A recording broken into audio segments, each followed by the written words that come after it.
always on the radio. Shut up, it's Gaming Focused Audio.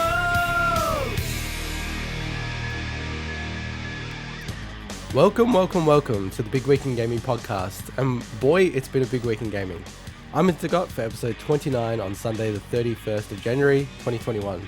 As always, I'm joined by the official Xbox Hall of Famer, the number one challenger for the greatest Xbox RPG player in the world, Swinny. Sorry, that's Cyber Swinny to you. Cyber Swinny. And the meme maker, the interrupter-in-chief, the PS5 background displayer, the triggerer of commenters in our YouTube clips, Mike. Merry Christmas. See, again, another visual gag that you can't see. I have a Christmas cup. Oh, okay. Everyone listening on the podcast, that was the gag. I didn't even know that. And in this week's show, we'll be discussing Reddit taking on Wall Street and the GameStop stock debacle, our review of the mecha-ninja action game Cyber Shadow, and Swinny does the worldwide definitive tier list for Assassin's Creed, as I think maybe the biggest fan of Assassin's Creed in the entire world. Before we start, we just want to give a response. So we actually had Infinity Plus, the makers of Puzzle Quest 3 and other Puzzle Quest games. So they're an Aussie studio. They reached out to us and they just wanted to say that they are still very much an Aussie development studio and are still headed by longtime industry legend Stephen Faulkner. Having the backing of 505 will let us grow further and develop new titles. There you go. So that was it. That was in response to our story about 505 Games, European publisher, acquiring them.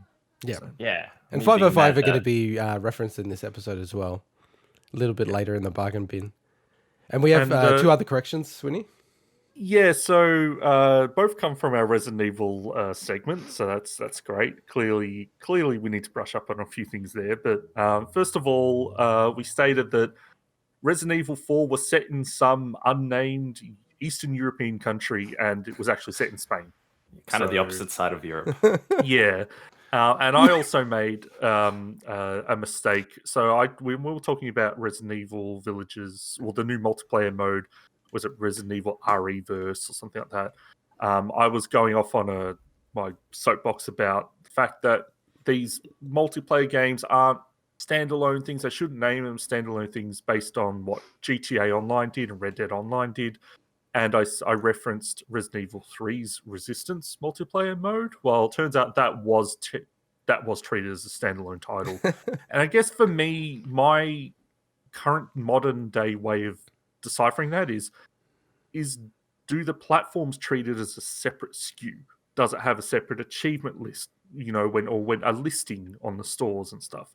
So Resident Evil Resistance did. So I was incorrect about that one. Yeah, and I believe RE-verse is going to be treated the same way. Yeah. It's very ignorant of us, I have to admit. It's, we need to be on top of everything in the gaming industry. I have a podcast here. We got which I think ties in. I'm wearing a tie, by the way, Swinny. You can't see this at the moment. Or the audio listeners. Or the audio listeners. It ties into the fact that I am wearing a shirt and tie today. And the reason I'm wearing a shirt and tie today is because we've been getting a lot more listeners and viewers. And I think it's about time I started taking this stuff a little more seriously. Can't just muck around all day anymore, okay? We got proper serious listeners.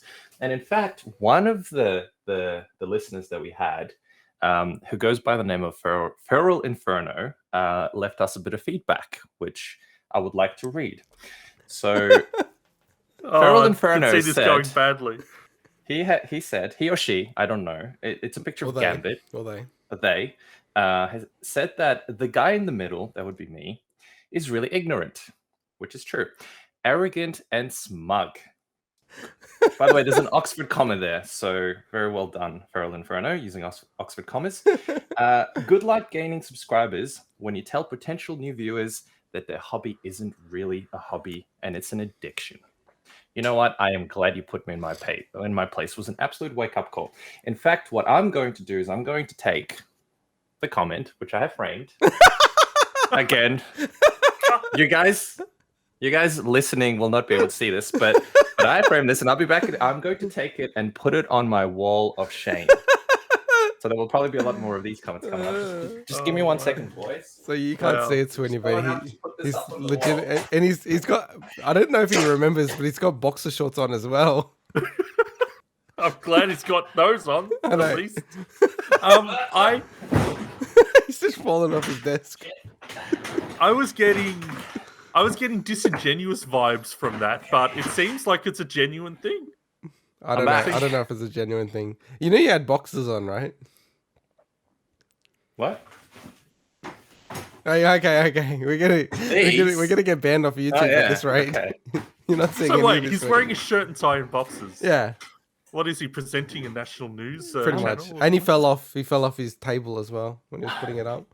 I'm trying to take this seriously, okay? Jeez. Very good routine. Now, on a serious note,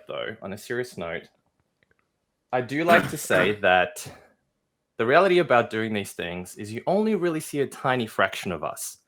In fact, you might not even see the full video, right? You probably only see the little snippet that is completely out of context. And one thing you certainly won't know is the history that people like me or yourselves have with gaming, right? I've been gaming for like 30 plus years probably, since the very early 90s. Yes, we did have Ataris and stuff even in communist Europe. And one thing that I'll have to admit is that absolutely I am ignorant. I don't know everything about the gaming industry. I don't even think I know a fraction about the gaming industry because there's so much stuff to keep up with, right? But there are times when I played, games for 14, 16, maybe even 20 hours a day. I had marathons like that where I would just play nonstop. And I'm not trying to shit on people's hobbies. I'm just trying to give people a perspective of the way I see things based on the experience I've had in the gaming industry. And for a lot of people, this gaming thing is well under control. Like Swinny would never admit that he's got an issue trying to, be the number one RPG player. I've got issues. I like he's swinging at everyone here. No, I'm not swinging at people. All I'm saying is that some people have it under control. I was not one of those people. I had problems with that stuff. And I think the one thing that I bring to this podcast is that kind of a perspective that other people out there surely share. Not a lot, maybe, but a lot of other people probably share that. So that's the kind of context I wanted to put into this. It takes a lot of balls to come on a podcast and also co-host a podcast and say that, that you don't like playing a lot of games all the time because that's true. A compulsive, nature there. I think that does take balls to say. To be fair, I do have fairly big kahunas. In case you guys didn't see it while I was getting up trying to frame that thing on my wall. Do not attempt to repeat that. I'm not doing it again. It's fine. Yeah, and I think in general with gaming, if you shitting on a game or you're not super enthusiastic, in general, the audience does not like that. It's almost like nothing to win by doing that. Oh, so, absolutely nothing. I admit to that. I probably shouldn't have been saying it. No, but I think it's brave that you at least just go, wow, this is my opinion, Because that's what you want. If you guys don't like it, don't subscribe, I guess. Also, I guess for a lot of people, I think it's okay for someone to crap on something if they've got a lot of knowledge and experience in that topic. Like we're doing Assassin's Creed tier list later. I'm going to be crapping on one or two of the games in that, but that's coming from me having 100% completed them and knowing everything else in the series. Mm-hmm. So I think that's very different than talking to a topic that you, and I include myself in this, that are quite ignorant of, especially historically. Absolutely. So, you're not going to see me talking about, I don't know, the American Revolution or something. I have no idea about that stuff, but I've played enough games in my lifetime. Again, days where probably the entire 24 hours I played games, where there's a bit of knowledge behind that, I think. And gaming, let's not forget, gaming is one of my hobbies. It's probably my biggest hobby as well. So I am shitting over my own hobbies. I realize that. Anyway, so speaking of gaming, let's go back did you to play gaming this week? Myself. So I played Children of Mortar. So this is the irony that happened. I think probably, I don't know if it was hours before I messaged you. I think you messaged me saying, hey, Dead Cells is available. Yeah. And I'm like, yeah, I already have it, but I don't really want to get into the whole roguelike thing again because I just want to try different things out and that's too repetitive. Probably less than an hour later, I think. I'm like, hey, I got this game called Children of Mortar. This game looks really sick. I'll better put that in. Started playing it. It's a roguelike. I'm like, oh, I don't want this now. But I ended up playing that a fair bit. I'd say it's a roguelite. It's a roguelite. It's got a lot of progression that carries over. Yeah. Oh, yeah. Good point. Yeah. And look, so far I'm actually really digging the game. So I started playing it on the Switch, and then Swinny, you said you were going to start playing it on Xbox. So I'd already started I'd already started a couple of days before. Oh, you have? Okay. Yeah. Well, I think. But I'd only played like through the tutorial, so I hadn't really played further than that. Right. Well, we should do a co-op session. Sounds good. So yeah, I'll be playing a bit of that. That was problematic, and of course Cyber Shadow, which we'll be talking about in a sec. Though not a ton of it. And apart from that, just random things here and there. I started an online course, so I don't get as much time as I want with a full-time job and all that other jazz. So I haven't had as much time to dedicate to gaming this week, but I did put quite a bit of time into Children of Mord, I think. You're keeping up for your resolution. Well, I am, yeah. Trying to, anyway. I doubt it's going to really work. I'll be deep in it in the next few months, no doubt. So what about you guys? What have you been playing? How about you, Swinny? So this, most of the stuff I played this week we'll be talking about in the show. So I completed Valhalla 100%. So I'll be giving my final thoughts before we get into the tier list for Assassin's Creed. Cyber Shadow, which I played for a couple of hours. We'll be talking about that later as well. And the other games I've been playing a bit more focused this week than last week, where I went insane. So I've been playing through Chemco RPG called Dragon Lapis, which is honestly, I've struggled the most with this one than I have with any other Chemco game. Like, I absolutely hate this game with a passion. It's just got the worst job progression system. Like, they tried to do some really neat things with job growth plates and all this crap, and it's just a mess. And I can't wait till it's finished so I can get it off my list. It's very meta, isn't it? Having to doesn't it feel like you're doing a second job playing a game where you have to have jobs like that? Well, it's a meta game. That's my resolution, isn't it? So, and the other game I went back to, which I've been planning on for a while, was The Outer Worlds.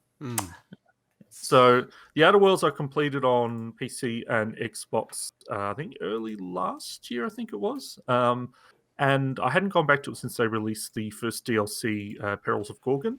And I finally played through that on both platforms again to recomplete the games and get them back on my list. So that gives me, alongside Valhalla, another 3 RPG completions this week. So I'm really happy with that, although some of those were like easy wins, The Outer Worlds.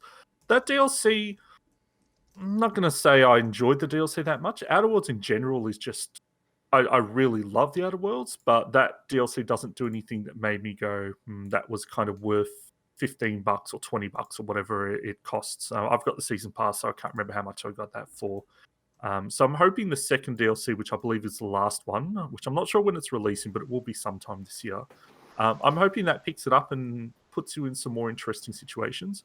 I will say with Perils of Gorgon that it's about, if you do everything and go through all the dialogue options, it's probably about 10 to 12 hours. So it's a good little slice of content. But and they give you that there's about 4 different endings. So for a DLC, that's actually pretty cool.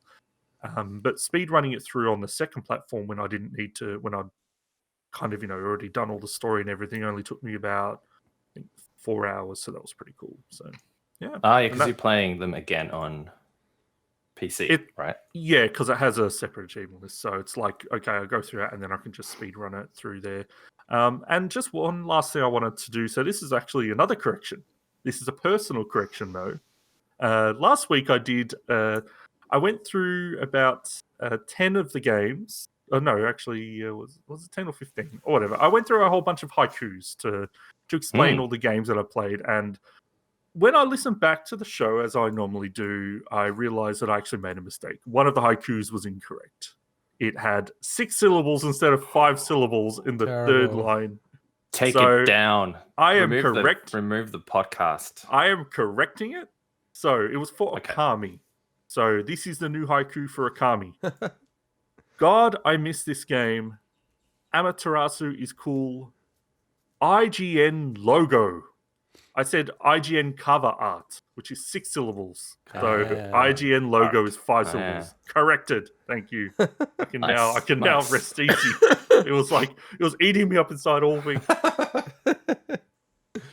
That's awesome. So how about you, Intergot?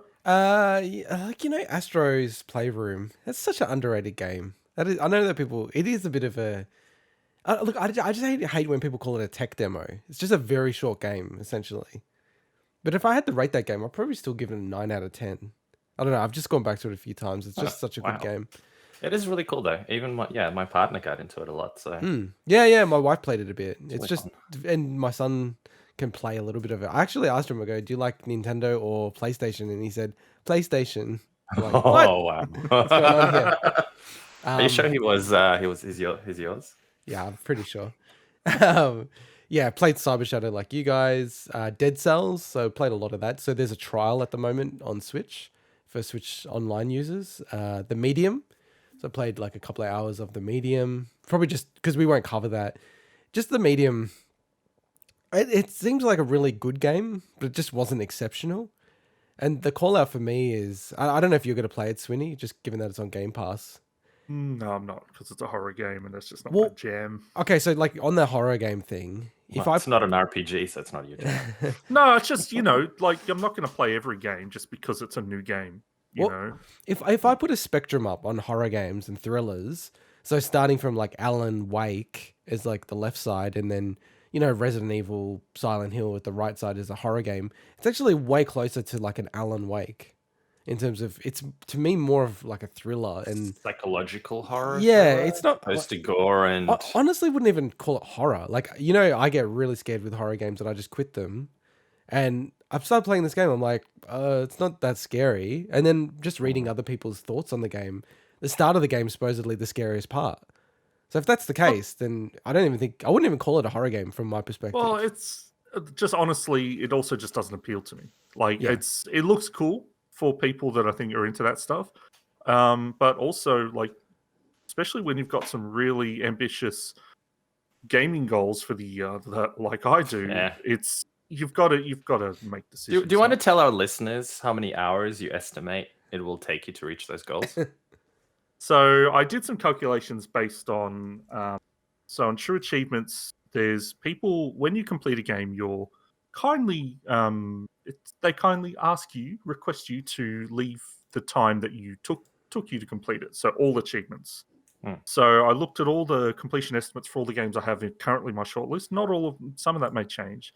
Then I added in the how long to beat for some of the Final Fantasy games that I haven't played yet. And it ended up being about over 1,100 hours to complete everything that I'm planning to complete. So there's some... It's about 4 hours a day, right? Well, no. Think about it like this, Mike. So a full-time job is 2,000 working hours a year. Okay, so it's more than... So he's literally working like 2.5 days a week on this. When you actually add it up and break it down, there's times on a weekend where I may play 6, 7 hours, 8 hours of gaming, right? So when you kind of rebalance stuff with weekends and things like that, it's probably what I normally do anyway, but it's still, when you calculate and you break it down, it does make you go, huh, okay, that's this is pretty ambitious, but compared to the stuff that other people do, like, just think of people that stream games and people like that's insane. But do you find it, does it affect you at all? Or do you find it daunting at all, or is it just it's just I'll really? walk through the okay. Yeah, like because it's just part, like it's fun for me, this is my hobby. I'm not gonna let it get in the way of anything else in life. That's a wide discussion for You mean us like to have catching up with another your time. friends, yeah. Well, we are also in the middle of a pandemic, so I don't know what you're talking about there. I know, pandemic, jeez. If you're gonna do it anytime. How convenient for you, that pandemic.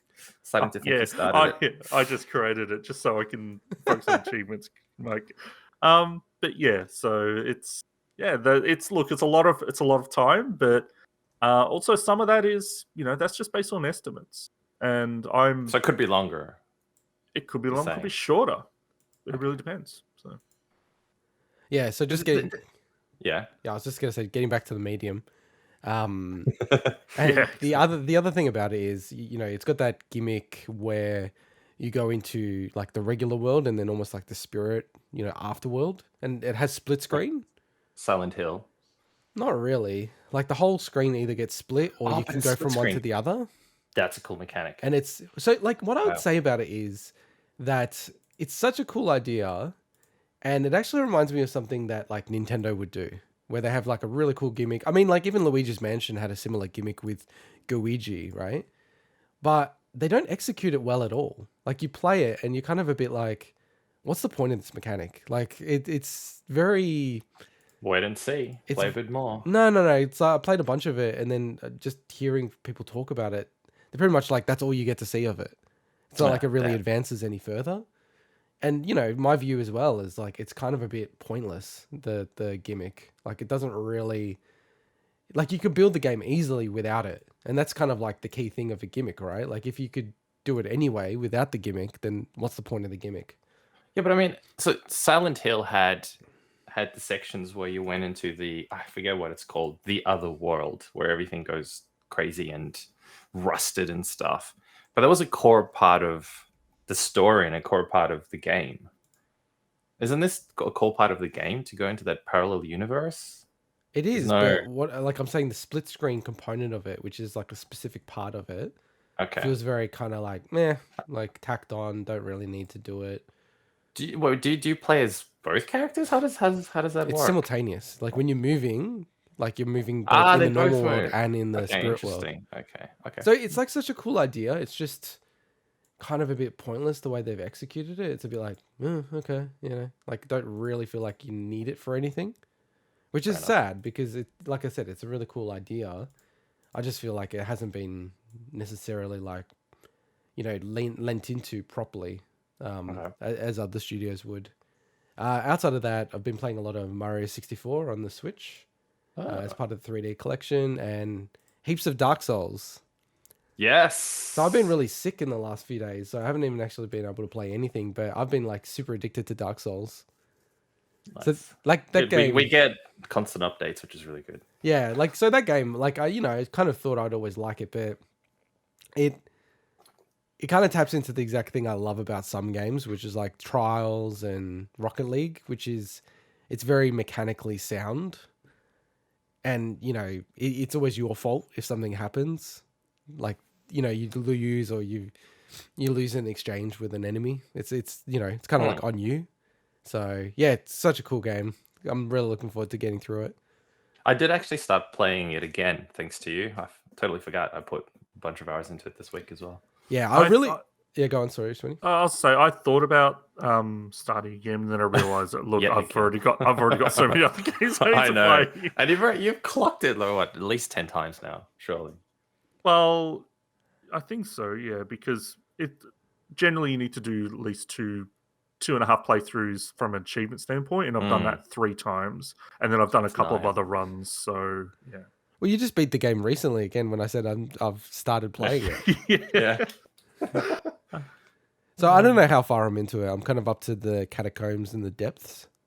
Oh, so I'd say you're maybe coming close to like a quarter way through. Yeah, that's what I thought. Well, but it depends how you go through it, because I am only now up to doing the skeletons in the catacombs, and I've done a lot of other bits. No, but he's saying catacombs. He said depth. Yeah, the depths. I'm gonna go into the depths. The depths are done. Yeah. The depths is not the catacombs. No, it's not. Yeah. I thought he was also doing the catacombs. No, I went into the catacombs and I'm like, no, I gotta go to the depths. Yeah. See. For someone that's experienced with Dark Souls and knows what to do and what to expect, I actually do the catacombs early because reasons I'm not going to spoil. Yeah. But I would never tell a new player to do it. Yeah. It's just you can get trapped in there and it will just make your life hell. It's oh my god, place. And those skeletons, oh my god.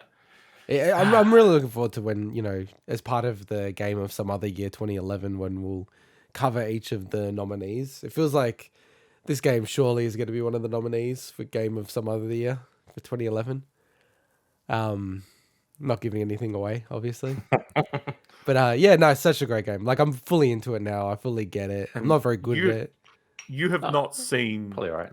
the coolest parts of that game by any means. I feel like Swinny keeps saying that. I haven't seen the coolest parts of the game. Because there's... If you finish the game, you still haven't seen the coolest parts of the game. There's... I can't spoil it, but the thing is that there's definitely parts in that game where everyone hits and it's like, wow, so... Okay. I'm looking forward to you getting there because it does, I think it really... It'll be interesting to see your take on that. I've been... Are we talking about the... Don't ruin it. Don't ruin it.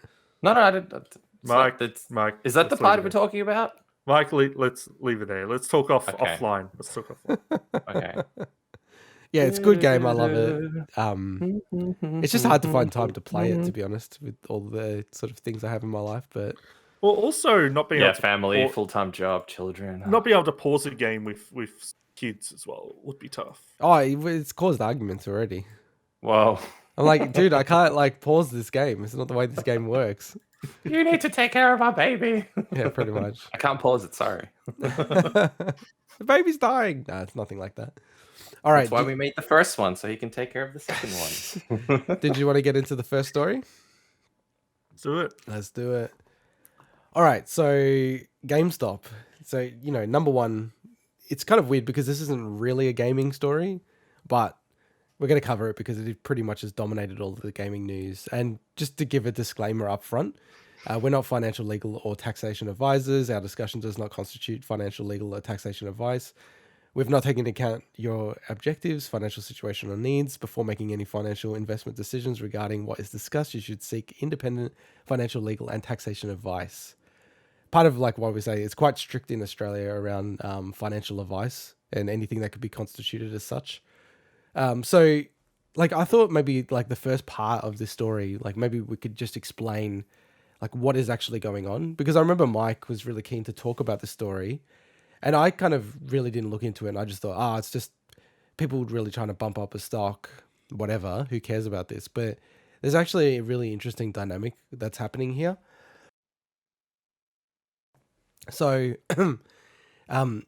maybe I'll start with a few of the fundamentals. So do you guys, you'd understand the stock market and buying stocks. That's pretty basic, but you can actually... Yeah, it's so basic.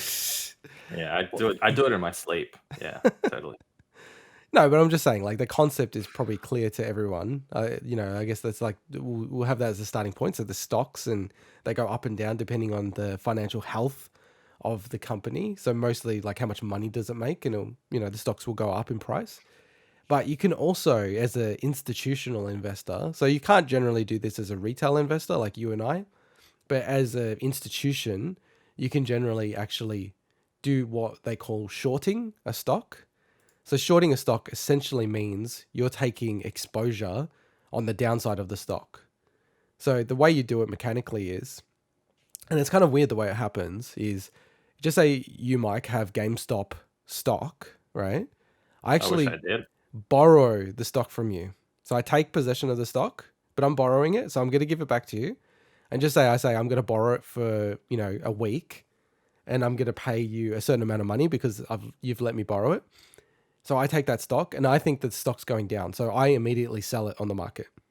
So just say it's trading at $10. So I sell it, and then it goes down to $5 in a week. I buy it off the exchange for $5, and I give you your stock back because I borrowed it. And then I've made $5 because it started at 10, and then I bought it back at 5. Yeah, right? That's actually the best explanation I have ever heard on this. How could you not? Yeah. So I'm trying to figure out how it all works. There's a lot of jargon, right? So yeah, it gets more complicated than that, because what ends up happening is it's not as simple as I'm borrowing off you and just selling it and doing all those things. You actually hold collateral, and you also have a virtual exposure. So it's as the stock starts to go down, it's already I'm going, well, I'm already making money, so I can kind of consolidate some of my position. Now, with stocks, when I buy stocks, the most I'm going to lose is the $10. If I buy GameStop at $10, the most I could lose is $10. And the stock could go up to theoretically millions of dollars, right? So the upside is astronomical, and the downside is fixed. Now, the issue with short selling, and partly why they don't allow it for retail investors. Oh, good call, Swinny.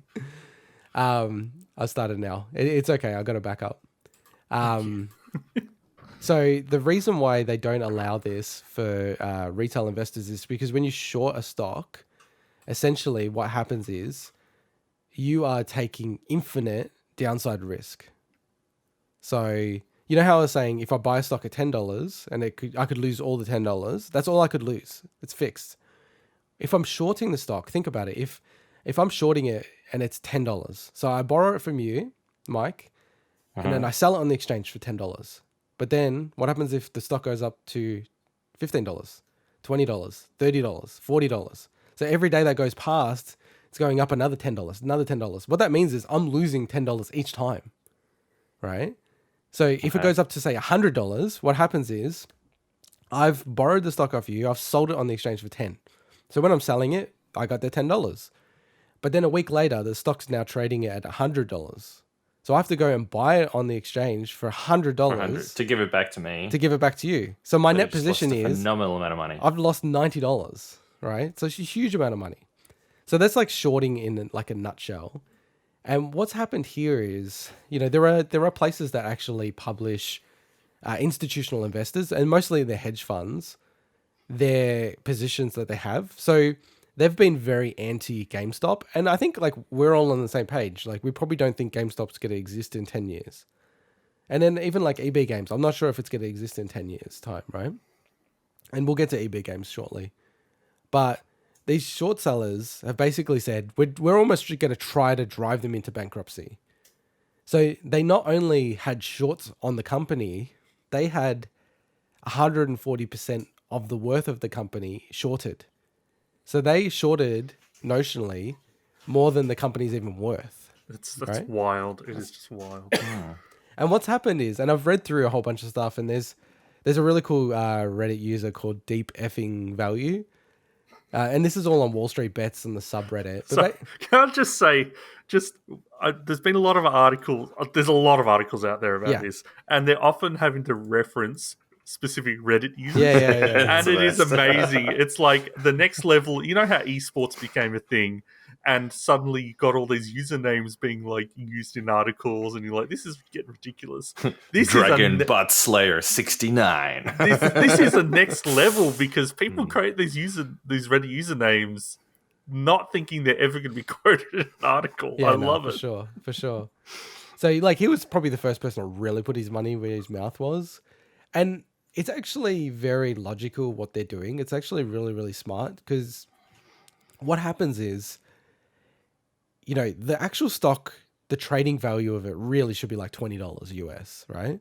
And it was trading at like $5, so it's probably undervalued. That's just based on like fundamental analysis of the stock. Whereas these guys, what they have analyzed, and I think they're correct, is that if they push the stock beyond reasonable limits, these hedge funds that have put billions into this will actually go to a position where, you know how I was saying before, Mike, if I take the $10 and it goes up to 100, so then I owe the market $90. So I've lost $90. What happens if I've only got $100 in my bank account? Right? So at some point, I'm going to go bankrupt because of this. You need a bailout. Yeah. So that's another whole topic, and I don't want to get into. That's where government Swinny comes in. So essentially, they're trying to push the pressure on these companies, these hedge funds, so much that they burst. And what happens is, because these positions are just open positions, generally, what they want to do is they want to break them so that they run out of money. And once they run out of money, what they need to do then is liquidate their position. So think about what's going to happen to the stock. If it's trading at $200-$300 as it is now, what they'll need to do is start buying the stock. It's already so overpriced. They're going to start buying the stock, these hedge funds, and they have more than 100% of the value of the company. So what's going to happen is when a whole bunch of people want to buy something, the price goes through the roof. So like the analysis that they've got and the way they're looking at it, it's actually very valid. Like I'm very shocked at some of the coverage that I'm seeing in financial news. And I think, probably the last point I just want to make is, the whole system is rigged against people. And I've worked in the financial system, right? But it's very much, hedge funds. I've worked at places like that. Like you can do whatever you want essentially, but if you're a retail investor, they try to figure out ways to stop you because they don't want you to be winning. Because essentially, these hedge funds, they have very powerful people who have invested in them, like very, very powerful people, and they're losing a lot of money right now. My favorite comment that's been floating around and different, like reading the IGN comments on this topic is really funny, because I'm super ignorant of this whole thing. And that's kind of the level that IGN comments are as well. But my favorite one was, don't hedge fund managers have bootstraps? Whole pick them up by the bootstraps. I love it. That's because I'm kind of I don't really have a position on this in general, but I'm always a fan of the little person being able to have some power, to rebalance things. And if that is the case here, then I'm all for it. Well, like what I am a huge believer of is that if you have a game, and I'm not even against the hedge funds or anything like that, but if you have a game, it should be everyone can play by those rules. But essentially what they're doing now is they're changing the rules on people. So what they've done is so the main way that people are investing in GameStop, because it is just regular people generally, they do it through an app called Robinhood, which is like no commission stock investment app. But they actually shut the ability for people to buy GameStop and then put downward pressure on the price because of that. But they allowed people to sell the positions on GameStop. I think they also started to do it with some of the other stocks that people were. They have, and then it was limited to 5, and then I think 1, I believe, a single stock. So yeah. And I did listen to the statement from the I guess I don't know if it's the CEO or the head of Robinhood, and I can't tell if there's truth to it or not. I don't know. Would be so many inner workings and behind the scenes stuff going on that you could see that there could be pressure, but I don't know. Yeah, the Vlad guy. I mean, like that guy, he's in serious strife. So the Robinhood is going to go public shortly, but he's in big trouble because I watched all of his interviews and it's very hard to see his position and how it actually makes logical sense. I think if he said, because other exchanges have said, we don't have the liquidity to trade. So that makes sense. And I don't want to go down this whole rabbit hole, but essentially, when you buy something in the store, and nowadays in Australia, it pops up on your account instantly. Whereas with stocks, they still trade at a settlement of like T+2, T+3. So essentially means you do the trade, but you don't get the stock until 2 or 3 days later. Like it actually gets exchanged, right? Because they don't use a blockchain or anything like that. So it's not instantaneous. So essentially when a whole bunch of people are buying, they're at a point now because the price is going up so much and it's just kind of being a bit crazy, or volatile is the word that they use, that they can't guarantee that they're actually going to be able to even like front up the money for it. So like if he came out and said, the Vlad guy, we just don't have the liquidity to do it, I'd be like totally on board with that. It makes sense. And if you sell, it's fine to allow people to sell because when you're selling, you don't have to front up money, right? Whereas when you buy, you do. But he said there is no liquidity problem. He was very adamant. There's no liquidity problem. And then the weird thing was the next day they got an emergency $1 billion loan of cash, like a line of cash. It's just like, it doesn't really like add up at all, like on his end. So I think that guy's in actual trouble, like from what he said. I think even the SEC's said they're going to investigate Robinhood. So the most important question I have for this is how does this affect Reggie? He is actually referenced as, because when I was looking through their analysis on Wall Street Bets, like why people should be positive about GameStop, one of them is Reginator. Reginator is a reason to be positive. I was like, wow, that's kind of funny. Because I have no idea about board members and if they get stock and stuff, but it wouldn't surprise me if part of his deal he gets stock, Well, so that part of it is like fascinating, right? Because a lot of people don't like GameStop in the US. Like 100% all these like executives get stock, but they often get options. So it's, the ability to buy at a cheaper price regardless of whatever the share is trading at. I actually think because their reporting period is coming up really shortly, so that's generally when you have your options exercised. These executives, they're going to make like minted because of this situation. Well, that's what I was about to say. Like, I know there's limits on what we can and can't say about this topic, but from someone that knows nothing about stock, has never invested in their life, which is me, And me, but also a lot of other people as well. Is this a good thing overall? Do you think for GameStop? I mean, it's brought a lot of attention to their business, which I think is possibly it can't be a bad thing because essentially, like, I'm surprised that they haven't issued stock. Maybe they're preparing it. So right now they can issue stock. So it's weird the way it works, but companies can buy and sell their own stock essentially, right?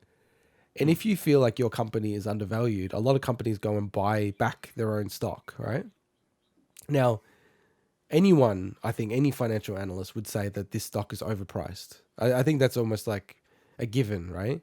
Well, that's the whole point of this thing, isn't it? Yeah, they're trying to short squeeze the hedge funds. But if you're GameStop, I'm surprised they haven't already done it, but I would look at like basically issuing more stock, so essentially selling stock, because effectively they could be paying off loans and everything.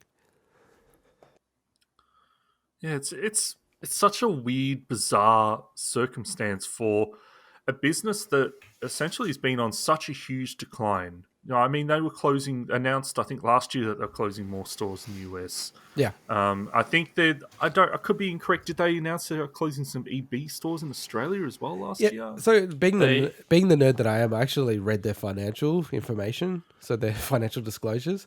I was actually shocked to see that Australia had the most, as a percentage, most closures out of all of their international operations. So more than America.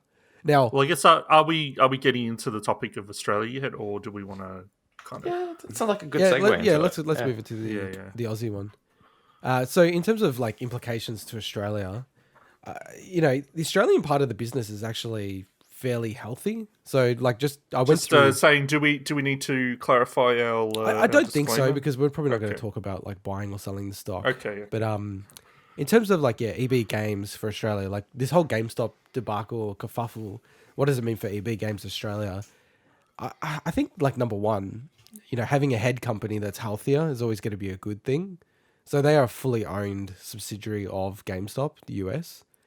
And I, like being the nerd that I am, I went through their financial disclosures, and like EB Games, as because there's EB Games Canada as well, but the Australian EB Games is the healthiest component of their whole business.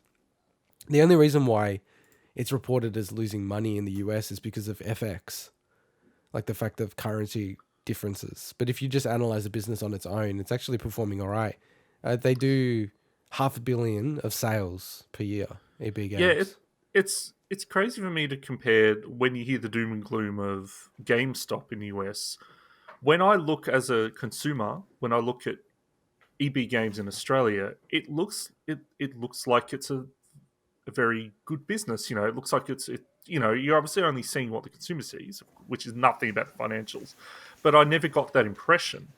And that's why I'm just thinking, like in general, not even this stock situation, at some point it makes sense that someone might even just buy the Australian operations if GameStop itself doesn't, it has to go belly up in a decade or whatever, just because it seems like in Australia it's still going well, but who knows where the games industry's at from a digital retail standpoint in, even the next generation, who knows? Yeah, I thought about that as well. Like, I'm not really sure who would buy EB Games in Australia, because it's like, it does make money, but it doesn't make like, it's not killing it or anything like that, like JB Hi-Fi is. Maybe JB Hi-Fi will buy it.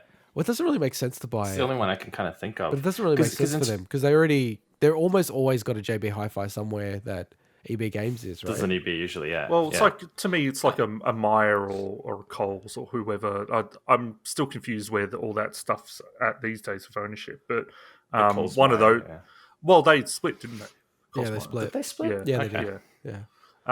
But like, to me, it would be one of those groups, because that makes sense. Now you've got obviously things like Big W that are selling, but that's such a small part of their business, the games part. Whereas JB Hi-Fi seems like it's a pretty big component. So. I don't know how profitable it is. I mean, Kmart completely closed the game section, as far as I remember. No, they brought it back. You're right. They did close it for a while, but they brought hardware back.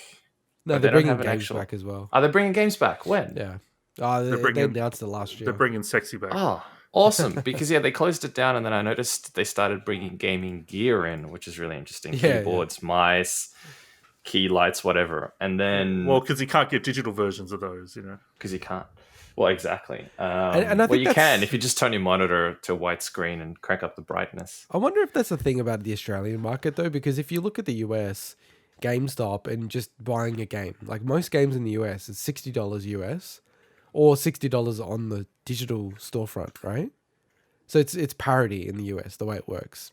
Whereas in Australia, we have a weird pricing structure where you can pretty much get a new game for like 60-ish or 70-ish Australian dollars, and that translates to like 50 or 60, right? Yeah, but you can match, you can do all this other kind of stuff. You usually right? match, they have the policy. Whereas the digital one, it's like 90 Australian dollars a lot of the times. So, I would love to know the numbers and the split between digital to physical in Australia. I bet it's like very different than the US, which is like 50-50 now. I want to know the split, and I'd love to know the number of sales that are price matched.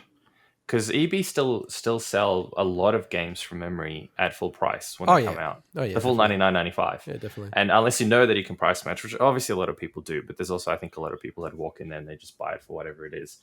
And there's usually little kinks where you can't match it because this particular edition has something else that technically JB doesn't have, etc. So I've run into those issues before.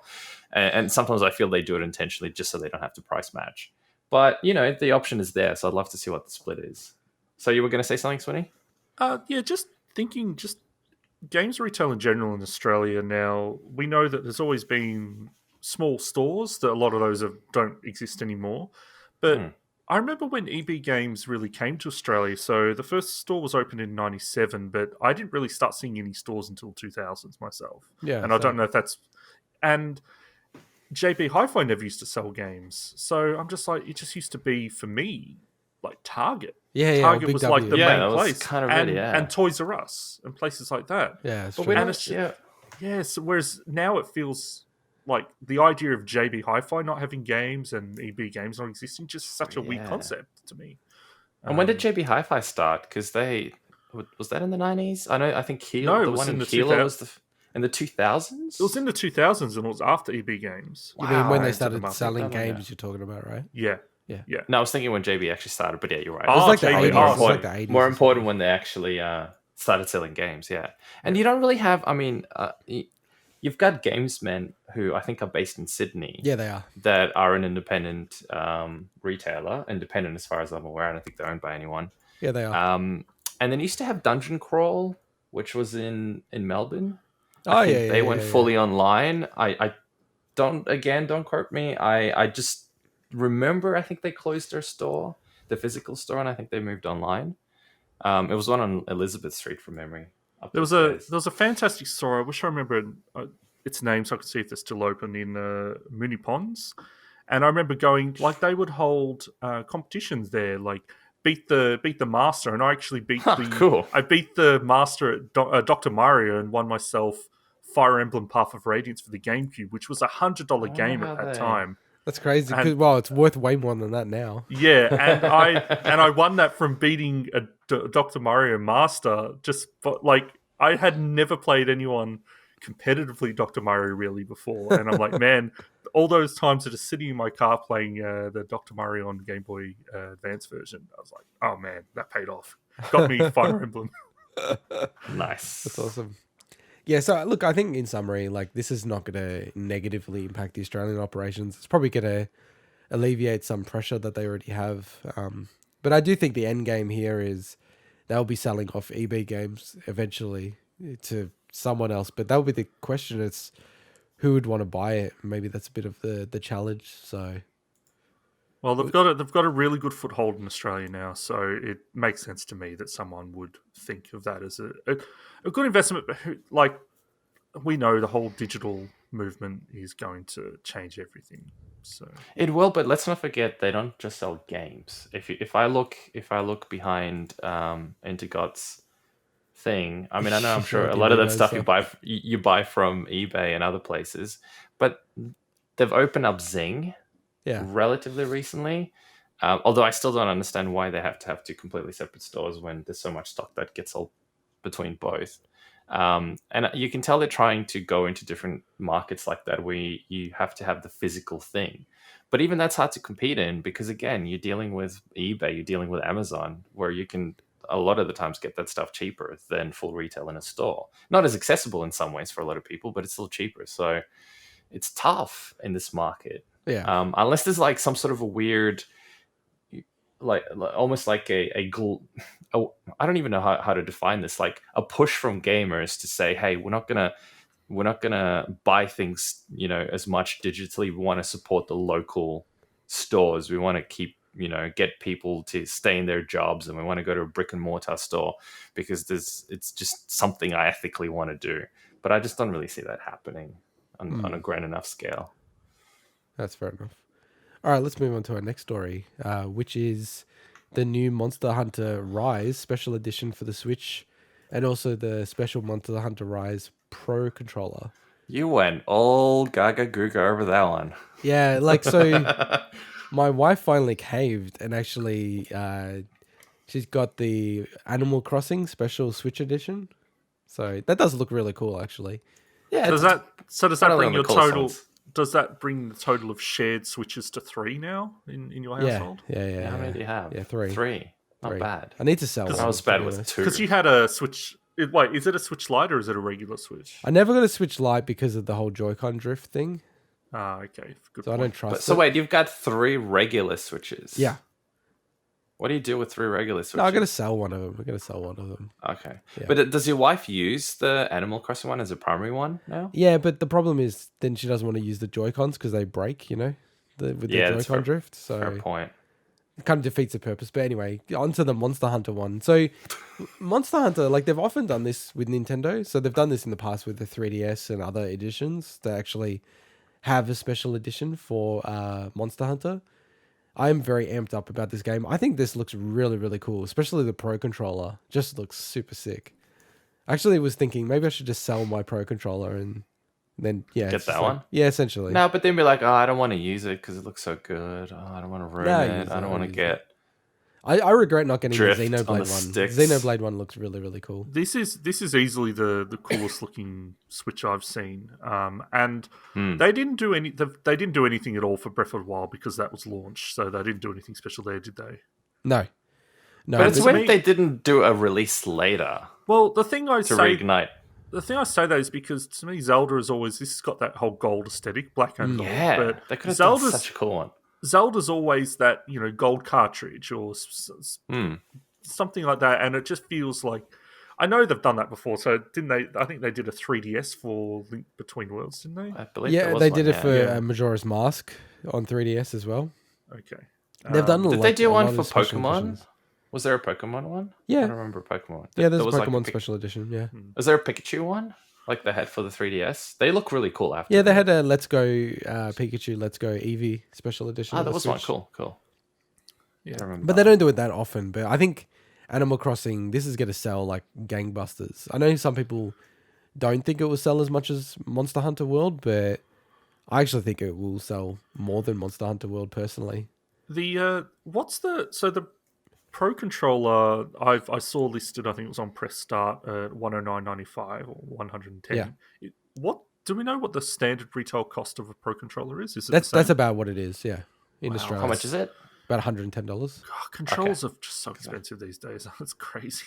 It's just crazy. Relatively, but I mean you use them a lot on a lot of different games and stuff. It felt like essentially like let's say 360 era when that or PS3 or whatever.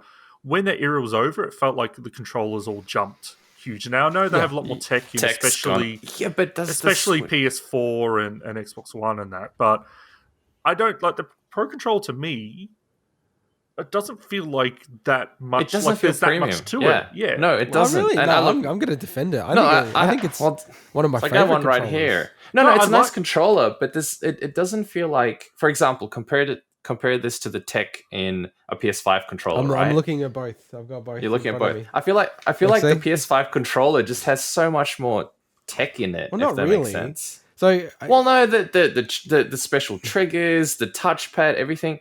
This basically is just a normal controller. It doesn't it's a nice controller. Don't get me wrong. So this controller has gyro as well. Yeah, which so does the PS5 controller. Yeah, but the Xbox one doesn't. Are they not? Yeah, but let's say compare the two that you have in your hand right now. Sure. Are they not basically the same RRP? I just feel like I think the value. I think the DualSense is cheaper. See, that's crazy to me because I feel like the DualSense has so much more tech crammed into it. It's more advanced. And the development cost of it would probably have been higher as well. So it's the typical you pay a premium because it's a Nintendo but product. can I say that no. Well, look, I am a Nintendo shill on the podcast. Yes, you are.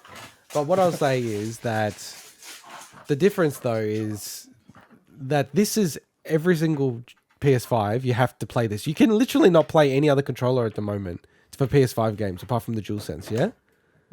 Agree? Yeah. Yep. Let's go with yes. This is not even common. Most people don't even have Pro controllers. It's a premium product. I get that. No. What I'm saying is like that from a economies of scale, it's like people don't even buy these in a lot of cases. Whereas this, you have to buy it. You have to buy it. That is true. So, hence why also the Joy-Cons, I guess, are also quite expensive. But again, the tech and economy of scale and all that stuff. Absolutely, I gotcha. Yeah. So, Intergot, where can you get these in Australia? So EB Games and then also Amazon AU.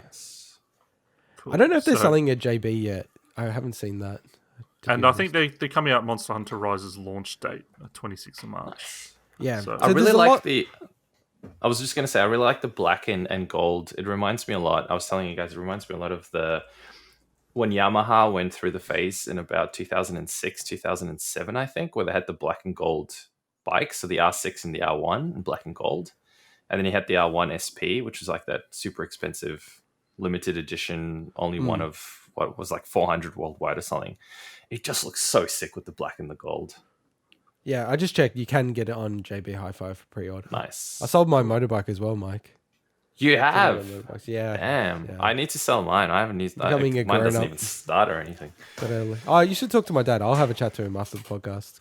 I don't want to sell it, though. I don't want to...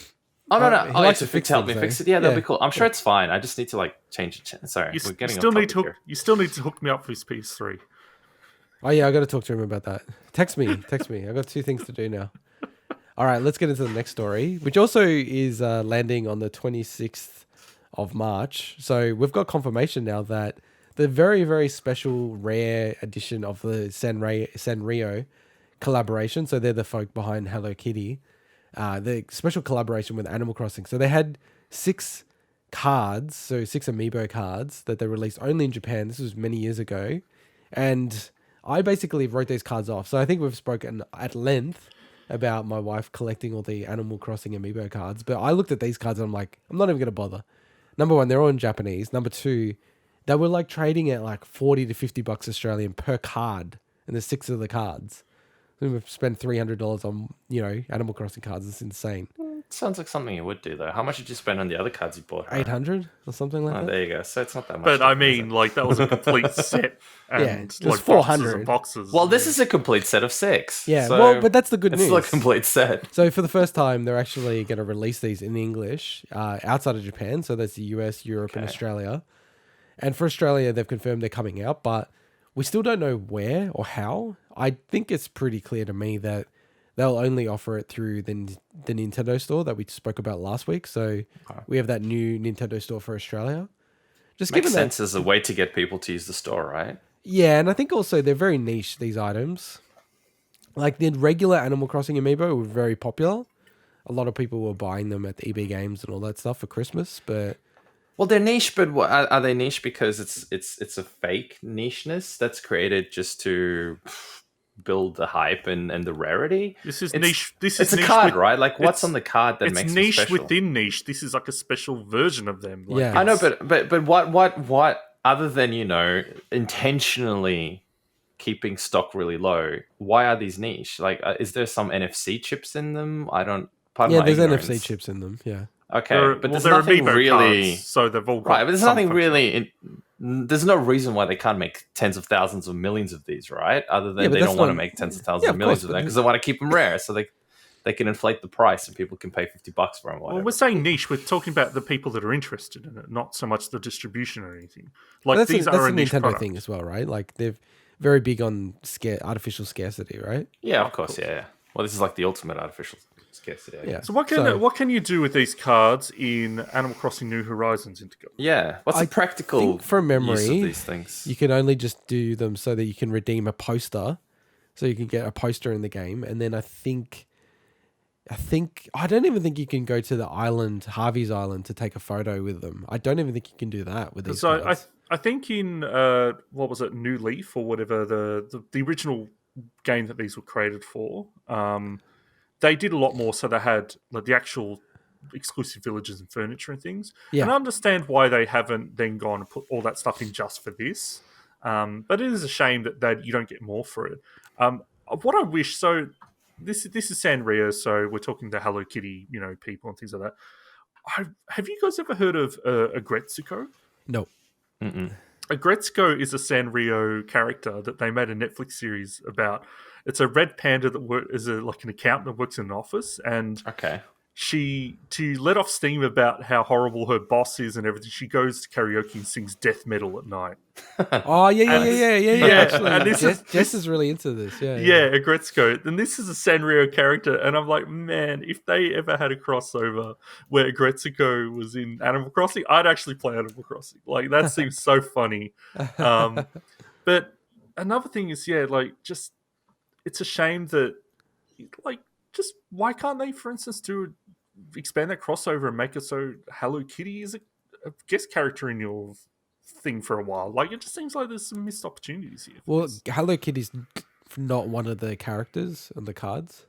I'm just saying in general. I mean, it's a Sanrio crossover. So, and I think Hello Kitty's on the artwork.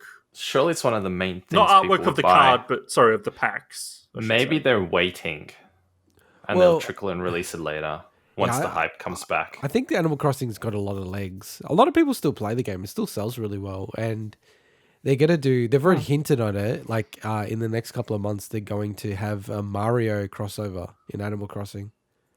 Okay, that could be interesting. So, might have to boot it up again to check it out. See, the whole collecting thing's quite interesting because and again, I'm not shitting on anyone's collecting things. I collected a ton of stuff. I still have it in my parents' place. Boxes and boxes and boxes full of limited edition games, collectors versions of them. Heck, I still have a ton of unopened collector's editions of particular games. But one thing I realized the other day, now that you two might know, but the rest of our dear listeners don't know, that I'm trying to go through this minimalist phase where I'm just purging everything that's not a non-essential, which also probably means I'm going to go digital. Do you want to advertise your new Instagram? Huh? No, it's fine. Not yet, because there's nothing. There's nothing. No. Only because there's nothing gaming related on there yet. I'm trying to understand. Is the shame on he doesn't want to? There's no shame. No. There's no shame. Why bring it up? Why bring it up? Because there's nothing gaming related on there. No, so the reason is he doesn't want to. Is he more ashamed of the Instagram account or more ashamed of the show? No, I'm not ashamed of either one. The Instagram account doesn't have anything gaming related on it. Anyway, when I put gaming related stuff, then I would probably do that. So the Instagram account that Swinny's referring to is this Instagram account I've created where I'm documenting every single thing that I'm getting rid of, every tiny little thing, other than little pieces of rubbish and stuff. That's cool. It looks cool. You should spruik it, man. I'll spruik it when I get to the gaming section because I will. So the intention now, and I'm not trying to advertise my stupid Instagram. There's no profit obviously coming out of this. The intention was to get rid of every single non-essential item that I have, including, of course, the huge collection of gaming related stuff that I have. Figurines, all of that trash. I've got so much stuff at my parents' place and here as well. And one thing that I find, and here's the connection I'm trying to make with an earlier story that we had. One thing I find interesting is I've been watching a hoarder show, and it's a very wide spectrum. There's multiple reasons why people hoard particular things or collect things, whatever gap I was trying to fill in my life, God knows. But one thing that I looked back and I thought to myself was, I was buying, for instance, Lego, and I ended up selling a whole bunch of Lego. And when I was trying to renovate and move out of my house and stuff. And it doubled in price in a lot of cases. And I was pretty happy with myself. I was really happy and smug when, people were telling me, why the hell do you collect so much Lego? What a waste of money. And then proved them wrong because it doubled in price. But one thing I thought to myself was, what if I didn't spend all that money on buying that Lego? What if I put that money on the stock market? Yes, it could have gone down, of course. But what if instead of having all this shit in my house accumulating and making me feel like a prisoner in my own house, basically, which is what it turned into, I actually used that money more wisely on other things that may have also had some sort of an investment value. And if it didn't, who cares? I would just been the same. I don't know. Give it to the poor and the needy. I don't know. So okay, funny you say that, because one of the things that I thought to myself was, and please don't quote me on this because I haven't yet completely decided whether I'll do this or not. But a portion of everything that I'm selling that I will put. So a lot of the stuff I'm actually giving away. A lot of the stuff that I put so far. Almost everything I put so far on my Instagram, I'm just giving away. So I've taken stuff to the Salvos the other day. I've put my partner put stuff on Facebook for people to just come and grab it. Obviously, some of the gaming stuff is worth some money. It's not that I don't need that money. It's just that selling it doesn't change anything compared to the life that I have right now, if that makes sense. You know what I mean? I can still put food on the table. It makes no difference to me because I don't have that money right now anyway. So I was thinking a percentage of it, and by a percentage, I mean a good chunk of the money that I can get out of selling this stuff, I should be donating to charity. I should be, giving it to, and my thinking so far is that it's probably going to be a gaming-related charity, or whether it's, donating stuff to the Royal Children's Hospital. You can't really donate some of those games because they're kind of R-rated and there's a lot of those kind of games in there. But if there's anything that's appropriate to that, or using the money to buy them consoles and buy them stuff that, you can give those kids some fun in their lives while they're in hospital and stuff.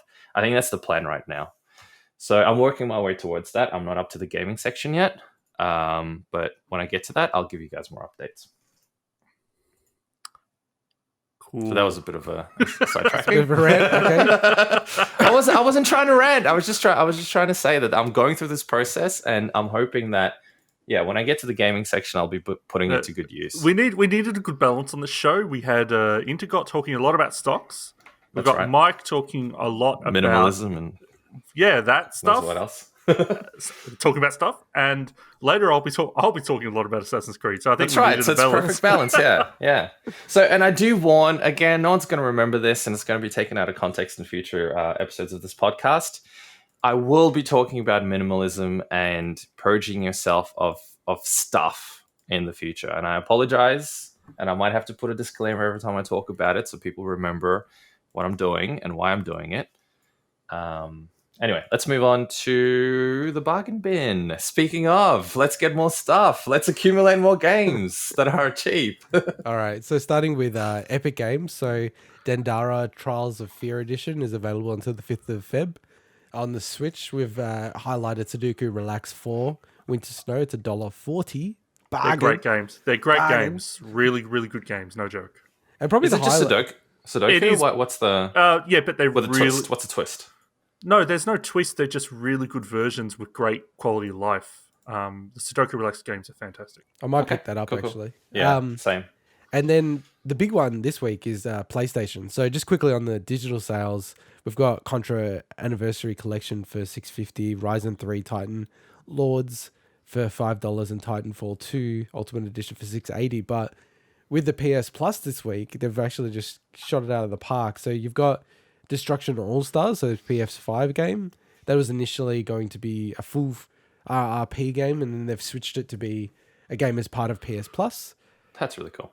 And some people are saying it's half decent. I think if it was ever going to be successful, they needed to do this, which is give it away, get a whole bunch of people into it, and then try to have microtransactions. That's what I was about to say. I have no idea about it, but does that mean their model of that stuff is different? Which is fair enough. Obviously, nothing's free. Come on. Yeah, I think they were always going to have microtransactions in it. Concrete Genie, which I've heard mixed things about, but some people really love that game. I've heard some good stuff about it. I think if you love like graffiti art and stuff, I think it's free, and it's free on PS Plus. So and then the big one is Control Ultimate Edition. So And this has caused a lot of contention with people, given that Why? 505 have had this really funny thing of, not allowing people to upgrade. I was wondering when you were going to bring 505 up. So the publisher 505, who we mentioned at the start theoretically as well, they didn't allow people to upgrade from the PS4 edition, even if you had the Seasons Pass, to get the PS5 version of the game. You have to re-buy the Ultimate Edition for it. Yeah, and they said the only way you can get it is if you buy the Ultimate Edition. And also, by the way, they accidentally granted everyone the Ultimate Edition on PS5 by mistake and then reversed it. So showing that they could actually do it. And now they've done this where they've given it away for free as part of PS Plus. A lot of people are really angry about it. Look, personally, if you're going to... I've bought the game, on PC. It's like you make a decision based on the information you have in front of you. I think to me, this is an arsehole move for one reason. I knew you'd think it's an arsehole move. No, it's on launch day. Yeah, that's true. That's true. That's the reason that if it was look, at that point, a month, is that better or 2 months, whatever. But the fact is that if people wanted to buy it just for the PS5 version, they're like, okay, they haven't been able to play it until the launch day, and then it's PS Plus. So they didn't even, and again, it's all a decision, and So wait, on launch day, does that mean people that paid for it were people that pre-ordered it? How does that work? Sorry. So if you bought the Control Ultimate Edition on PS4, which was a new SKU basically, then you got the PS5 upgrade for free, but you also could play it on the PS4. But a lot of people are annoyed because they wanted to play it on PS5, so they'd already got the Ultimate Edition for that reason, preparing for for launch day, and then suddenly it drops and they find out it's free on PS Plus. Okay, that's kind of It's interesting though that they get the Ultimate Edition on Xbox when it came out on Game Pass. Obviously, they didn't. They don't get the Ultimate Edition. No, that's not the Ultimate Edition. I bought it separately. Yeah, so it's just which whatever. Like you still, it doesn't bother me. And it's also not the Xbox Series X version. It's just the Xbox One version. Yeah, I noticed that as well. Yeah, they may add that later in Game Pass. Who knows? But okay, that was a weird thing about it as well for me. That they had then it makes Game Pass's version look really crap. Well, relatively speaking, I guess, because it doesn't have the DLC. So the DLC is really critical for me because of the Alan Wake stuff. I always say Alan Wake. It drives me nuts. Also, the Game Pass version will leave Game Pass at some point, whereas as long as you retain your PS Plus, you don't get to keep access. This. Yeah, exactly. One thing I will say about this as well is that it continues the fact that Control is our biggest big week in gaming game of 2020, well into 2021. Can we all play that game and then review it? Yeah. I'm still playing it. Well, I've already started, haven't I? The game you've started it, keeps on giving. I talked about it on the show. Oh, okay, shit. Okay, well, I'll get into it then. Remember, I'm like, it's a mystery game and it's this file size. And... Oh, yeah, you did say that. Say that, yeah. So one thing is we obviously don't have any deals on Xbox this week, but if you could call it a deal, segue into the next game, Cyber Shadow. Came out on Game Pass this week. I like how Mike is trying to do all the segues. I just think it's a natural segue into this. I just want to clarify as well, the reason why we never have Xbox deals is because they end the next day after our show goes up. So there's no point putting them up for people. That's really annoying, I guess. Yeah. All right, Cyber Shadow. I don't know. Let's get into let's just do you want to talk open about it up, Swinny? Because you played Cyber Swinny, you played almost all of it. Wait, okay. Why am I opening this up? Just because I'm the one. Because you're the Cyber Shadow expert guy who played more than we did. My name is Cyber Swinny in the system we're recording this. So, so Cyber Shadow is a game that has been known about for quite a while, but kind of blew up again as part of the Nintendo Direct in recent months, where it got a lot more eyes on it and a lot more people paying attention to it. So it's from essentially a sole developer by the name of, I've got his name here, Arne Hunziker, I think it is, which he comprises Mechanical Head Studios, and it's published by Yacht Club Games, who are very well known for the Shovel Knight series or games. So it came out on the 26th of Jan, so Australia Day, and we all gave it a shot. And we did. I think we're all on the same page in saying that from the trailer, it would definitely look like a game we'd all really want to, give a shot. It just looked cool. The music was cool. The trailer was neat. Especially Mike and I have recently played The Messenger, which while they are different games in quite a lot of ways, they've got a lot of that Ninja Gaiden kind of heritage to them. Yeah. But this game in particular, I would say, is less. It's definitely Ninja Gaiden, but it's kind of sprinkled in with a lot of Mega Man and Contra in a lot of ways. But the game that I think it's the most similar to, and the developer has mentioned this before, is there's a game called Blue Shadow on the NES, which, well, that's a name in Australia and Europe. It's called Shadow of the Ninja in the US. And if you look up, it's from Natsume. If you look up that on the NES, so Mike, you probably looked at it. So look up Shadow Ninja NES. It looks like this game, basically. It's like futuristic ninja action 2D platforming. I think the difference there is I think that's a 2-player game as well. But yeah, Shadow Ninja, if you've ever played that game or Blue Shadow, that you know what to expect with this. But so yeah, I don't know what you guys. How much did you play of this game, by the way? So about half of what you did, I think. I it's hard to measure how much, if that makes sense. Other than I could say I've got the first 2 power-ups without spoiling anything. That's as far as I got. So it's not that I didn't enjoy the game or anything. I'm actually really digging the game. Although what I think so far is that it can be a little challenging at times, fair but challenging. And I quite like that certain parts where I die, you can tell a particular enemy was placed in a particular spot, so you can get screwed over there, which I think is really clever, actually. The one thing that drives me insane is those annoying little fly things that do that sort of circular thing. You know what I mean? Like they do like that arc and they come back to try to hit you. Oh, I hate those. Yeah. But it feels like it's kind of like Dark Souls. It's fair because once you understand the way they move, you're like, oh, okay, I see how I can counteract that. The only thing that I found that I slightly didn't like, and I don't know if it's my controller or just the way I play or whatever, is it turning to hit the opposite way that you're currently facing. Something about it sometimes just doesn't do what I want it to do. It's like I try to turn around to quickly, hit one of those things to the other side that I'm currently sitting at, and it doesn't really register properly. I don't know if it's because it doesn't register because I'm hitting 2 buttons at the same time or something. I don't know what's going on. Are you using the analog stick or the D-pad? I'm using the analog stick, so I'm starting to think maybe it's something to do with that. Look, it's not a big deal, and overall, it doesn't really, distract from the game, which I actually really am enjoying. So yeah, positive for me so far. I'm keen to actually go through it and finish it. So I got up to like past world 2, I think it was. Probably the same part as me. And I'm kind of a bit meh about the whole game. I'm not saying it's a bad game. Definitely not a bad game. It just for me was kind of like nothing special personally. Like I think it looks great, plays well, but it just didn't really jump out at me. It wasn't really like a game that I was just like, wow, this is amazing. I'm just going to really plow through this. As compared to something like Shovel Knight, and I know it's not developed, it's published by them, but it's not developed by them, but that game was just like special from the start. Like I thought it was great from the start.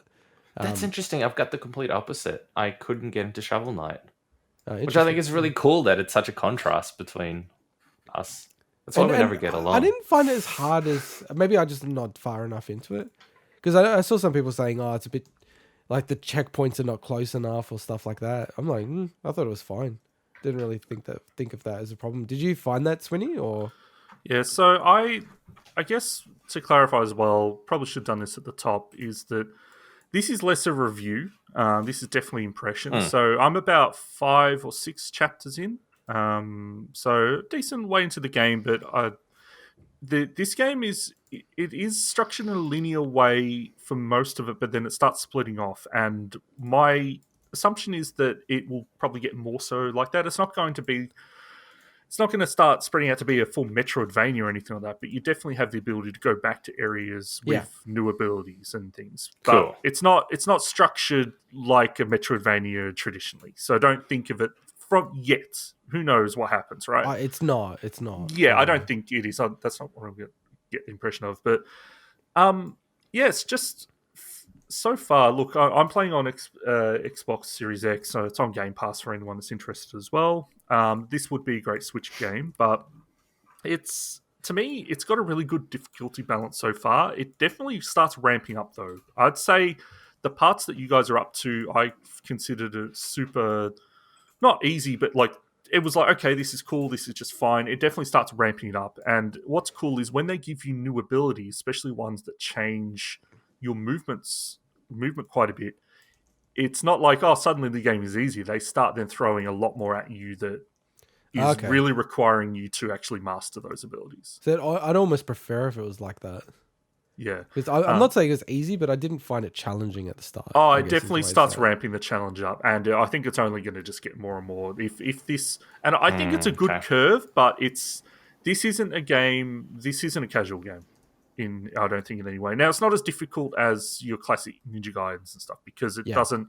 It's a lot more forgiving. So we talk about the checkpoints. I think the way they handle the checkpoint feature is just brilliant. I think it's genius. So it works really well. Yeah. What happens is you come across a checkpoint, and there's not that many checkpoints, so you feel like you earn your progression when you get. Yeah. So I think that's why people were complaining about that. They can you can. It takes a while sometimes to get to a checkpoint, and you can screw up in the middle of it. But it's not too bad. The thing I have to say to those people is, well, you need to just get better. You do like get good. Get good. But that's the whole point of this game. But it's true though. It is true. Actually learning because if you don't actually go through those trials, when the game starts getting harder, you're going to struggle if the game just starts handing checkpoints to you. You need to actually learn, and they do a lot with the enemies. So they get a lot out of the enemies that they put in each area. So they start, it's like Mario level design a lot of ways and stuff, where they'll start sprinkling them in, and then they start just ramping it up with the same enemies and mixing two enemy types together that you'd faced separately before.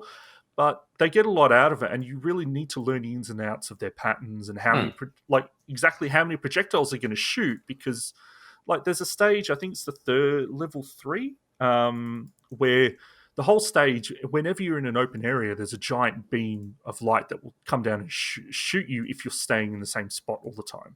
Wow. And suddenly, it starts mixing that in with the enemies that you had to learn the patterns before, and it's real masterful level design. I think it's.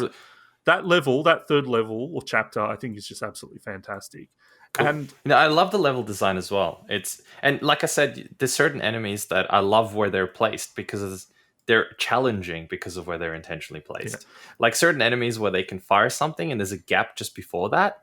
So if they hit you, you fall into the gap and you die. And I think it's frustrating potentially, but it's just brilliant the way they did it. And that stage, the person that's shooting that beam at you, let's just say you end up in a pretty cool encounter with them. So I like the way that the game kind of builds up the stuff there. But just quickly mentioning the checkpoints, the reason why I reckon the checkpoints are genius is because you can essentially customize these checkpoints based on...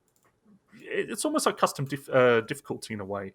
So not every checkpoint, but a lot of checkpoints will give you the ability where you can spend some of the currency that you get from enemies to set it so that it's also going to replenish your energy or your mana or whatever, Nimpo, I guess, from a Ninja Gaiden standpoint, and replenish the ability. And each area has its own kind of ability to focus on. So I think one of the areas has a ability called Swag Blade, which is not only one of the coolest names and ability ever, it is literally like a swag move. When you master this thing, which I definitely did master it, this is going to be... Is that the one that rotates and goes flying exactly. in front of you? Yeah, that's a really cool one. I like that This is going to be such a fun game to watch speedrunners at GDQ and stuff, because it is just full of swag moves. And just to make sure I wasn't being too ignorant of what this game... I didn't want to make a lot of assumptions and get a lot of stuff incorrect. I did look up some of the stuff that you will unlock because I didn't want to get it incorrect. Is there a double jump? Intergot, do you want me to provide that information? I just don't know. It's of sorts, right? There is a double jump. Yes. Oh, I love games with double jumps. Yeah. So there are abilities that you will get that give you more movement options, and there's one that comes pretty soon after where you guys are up to that changes everything basically. And there's later on, some of those abilities get upgraded to offer more stuff to them. So the abilities you guys are getting now don't stay that way; they get even better. So it's really cool. The developer does a lot with what you think is a small amount of stuff at the start. Like this game is actually quite deep in a lot of its mechanics, and just the last thing I want to say is, I mean, I love the music in this game so much. It is just, it's chip tunes. It's kind of like classic NES music, but it's just so. It's really good, yeah. It just makes you just want to just. It just makes you feel cool going through the levels, listening to this awesome music, and the sprite work is. It's hard to these days. There's so many games with great sprite work. I think this is up there. And yeah, just we're talking about Shovel Knight. I'm with Mike. I had the opposite feeling with this. Is that I could never get into Shovel Knight, and I appreciate that. It's like a lot of games. I appreciate it from afar, and maybe if I gave it more time, it'd click with me. This clicked with me right away, and it's not just because we were going to talk about it. It's just this just feels like more my kind of game. Yeah, same. And I'll just say that, like, this is the beauty of gaming, right? And the fact that there's so many games available. Like, and I'll just be clear, like, I don't think this is a bad game. I don't think the medium, as I mentioned at the start of the show, is a bad game. It seems like a pretty good game, and it just didn't click with me. But this is the kind of game that, if this was the only game I could play back in like 97 or 95, like, I'd probably love this game. You know what I mean? There is one thing. I wish this game... And I think I know the reason why it doesn't. I wish this game had a duck, because there's a lot of enemies where you're like, I just wish I could duck below these projectiles. I think the reason why is because the controls in this game are really simplified, where they kind of build everything into just the jump and attack button with the directions, which is admirable from, design standpoint, but it means that I guess they wanted to map, and I haven't got this ability yet, map holding down and pressing something to one of those abilities in the future, because otherwise, why would you not have a duck in this kind of game? It's in a lot of the classics, similar games to this. So, like your Striders. Fair point. Noticed that. I guess. Did you, I mean, this almost turned into a big review, but speaking of reviews, I don't have access to it right now, and I wouldn't even want to read them. Check out the reviews on Xbox. I don't get how that stuff is not auto-moderated or taken out almost immediately. What do you mean on which version? For Cyber Shadow on Xbox. On the console. Yeah, on the console. Okay. Yeah, sorry. I couldn't. It wasn't the same ones on. What PC. happened? Just like I don't even remember them off the top of my head for me to actually quote them, but they're really completely non-related to the game. Kind of I think one of them was quite racist. Racist? Yeah, it's like people are almost review bombing it with nothing related to the game. Yeah, there's only like probably 5 or 6 reviews on there, but I think 2 or 3 of them were just, what the heck is this? It's really weird. Yeah. No, I think the game's fine. I just, like I said, for me, it didn't click with me, but I could totally imagine it clicking with other people. Like Swinny and I. Yeah, and the fact that you guys like this, you don't need to imagine. We can. Yeah, and I love the 8-bit aesthetic of the game. Like, it looks awesome, sounds awesome. I was really annoyed that it's so buggy on the PC. Like, I couldn't use my DualShock 4 controller. Wow. So I had to, there's an app that I have that it fakes it being an Xbox controller. So there's a lot of, little things. It's one-person studio. If only you had a control that was natively supported by Windows. Well, this is... No, sorry. This is natively supported by Windows. The DualShock 4 is natively supported. This game doesn't support it. Okay. There's 2 formats for PC. There's X input and D input. X input is a proprietary format only for Xbox. All right. Well, you proved me wrong. You had one of these devices I merely used to scratch my beard with. What are they called? Xbox One controller? Yeah, pass. Yeah, one of them ones. All right, well, the best controller ever made.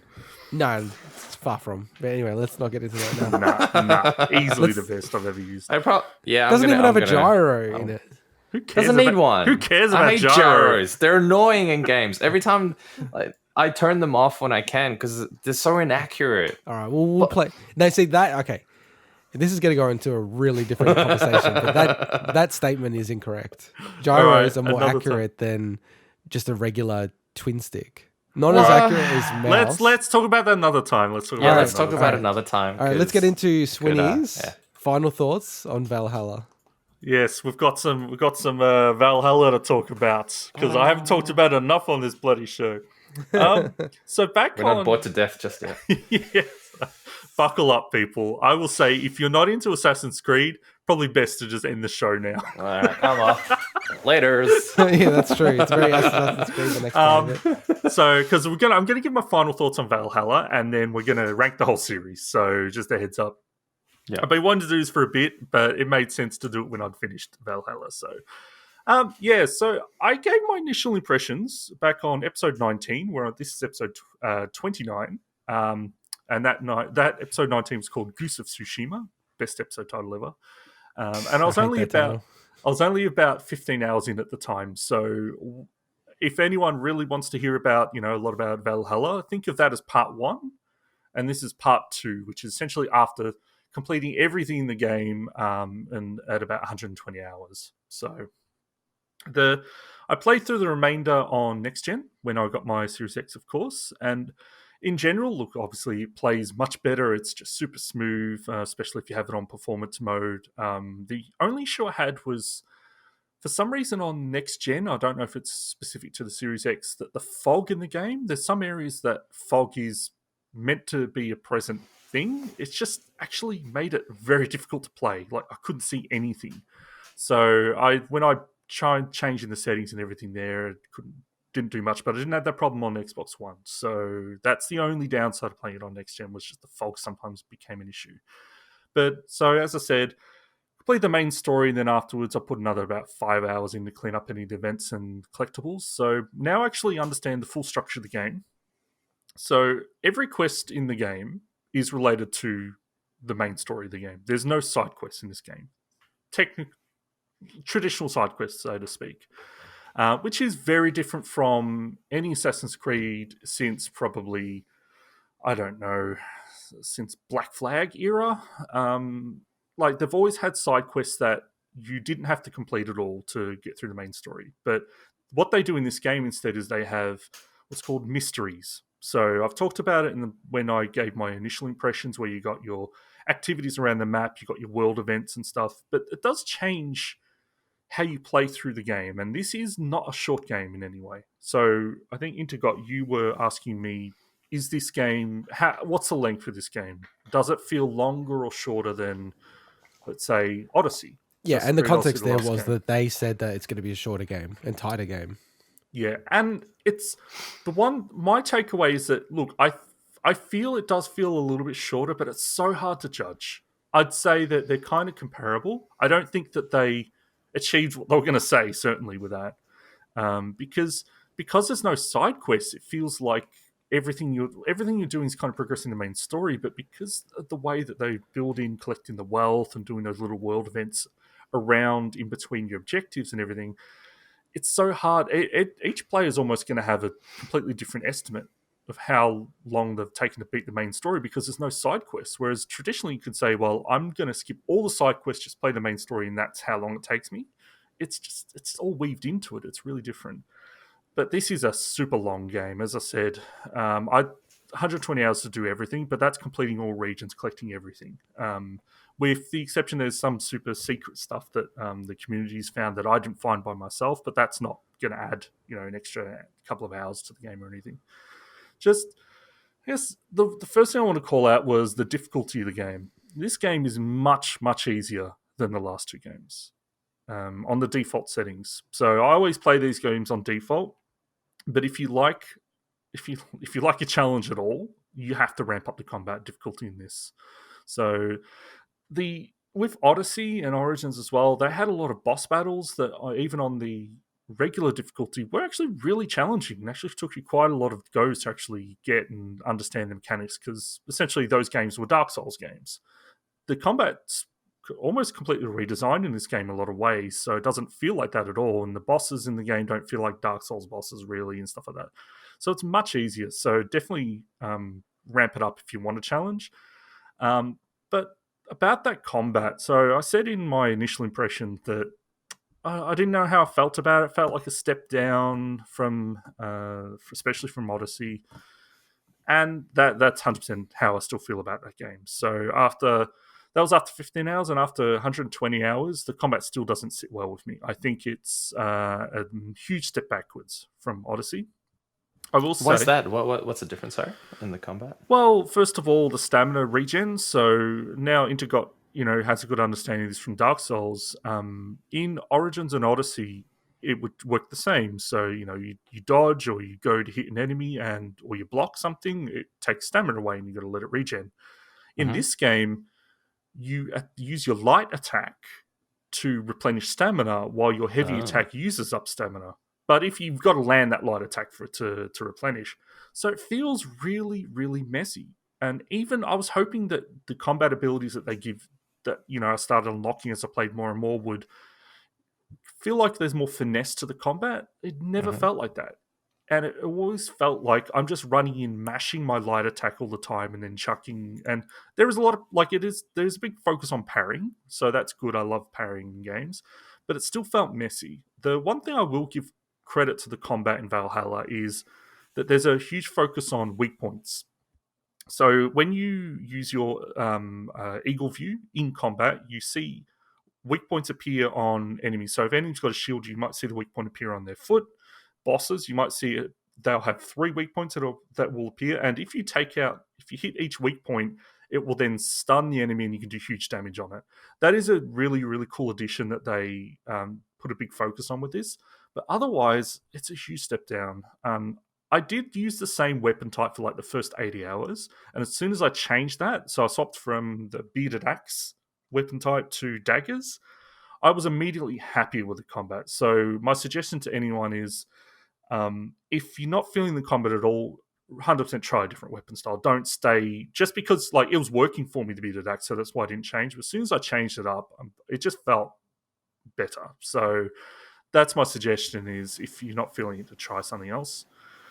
Last couple of things I want to mention. So the gear system in this game is just trash. I ended up keeping the same gear I found within the first 5 hours, just keeping that the whole game, which is nothing like the last games. Now, the last games went overboard with the gear, where every enemy was dropping 3 helmets, and it's not that I want that back, but this game just didn't feel like there was any point to ever changing your gear. Once you found gear that had buffs that you like, you just kept upgrading it. There was no reason to switch. And there's no way to save loadouts. So Odyssey, you could save, I think, 2 or 3 different gear loadouts, so you can swap for different situations. You can't do that in this game. So they really, really de-emphasized it. And I guess that's just the way they went with the game. So it's like Fashion Souls in Dark Souls 3? Well, but even that, it's worse. So if you upgrade your gear, it changes the look of it and you can't change it back. So if you like the way the gear looked and you just want it to get better, it actually changes the way it looked. Now, they are introducing transmogrification in. So they had it in Odyssey. So if anyone doesn't know, it's a Diablo-style thing where you can change the look of your armor from the aesthetics, but it still keeps the same stats. So they are introducing that, which is, I think, a huge, great addition to the game. But the worst part of the game for me, so the gear, I can take it or leave it. But the rune upgrade system. So I said in my first part that I didn't like the way runes worked, so that's where you slot runes into the armor and everything. It absolutely sucks. There's no way I couldn't tell any way to sort these runes, and you get hundreds of them, and so you're scrolling through them all the time. If there's a way, I'd love to know.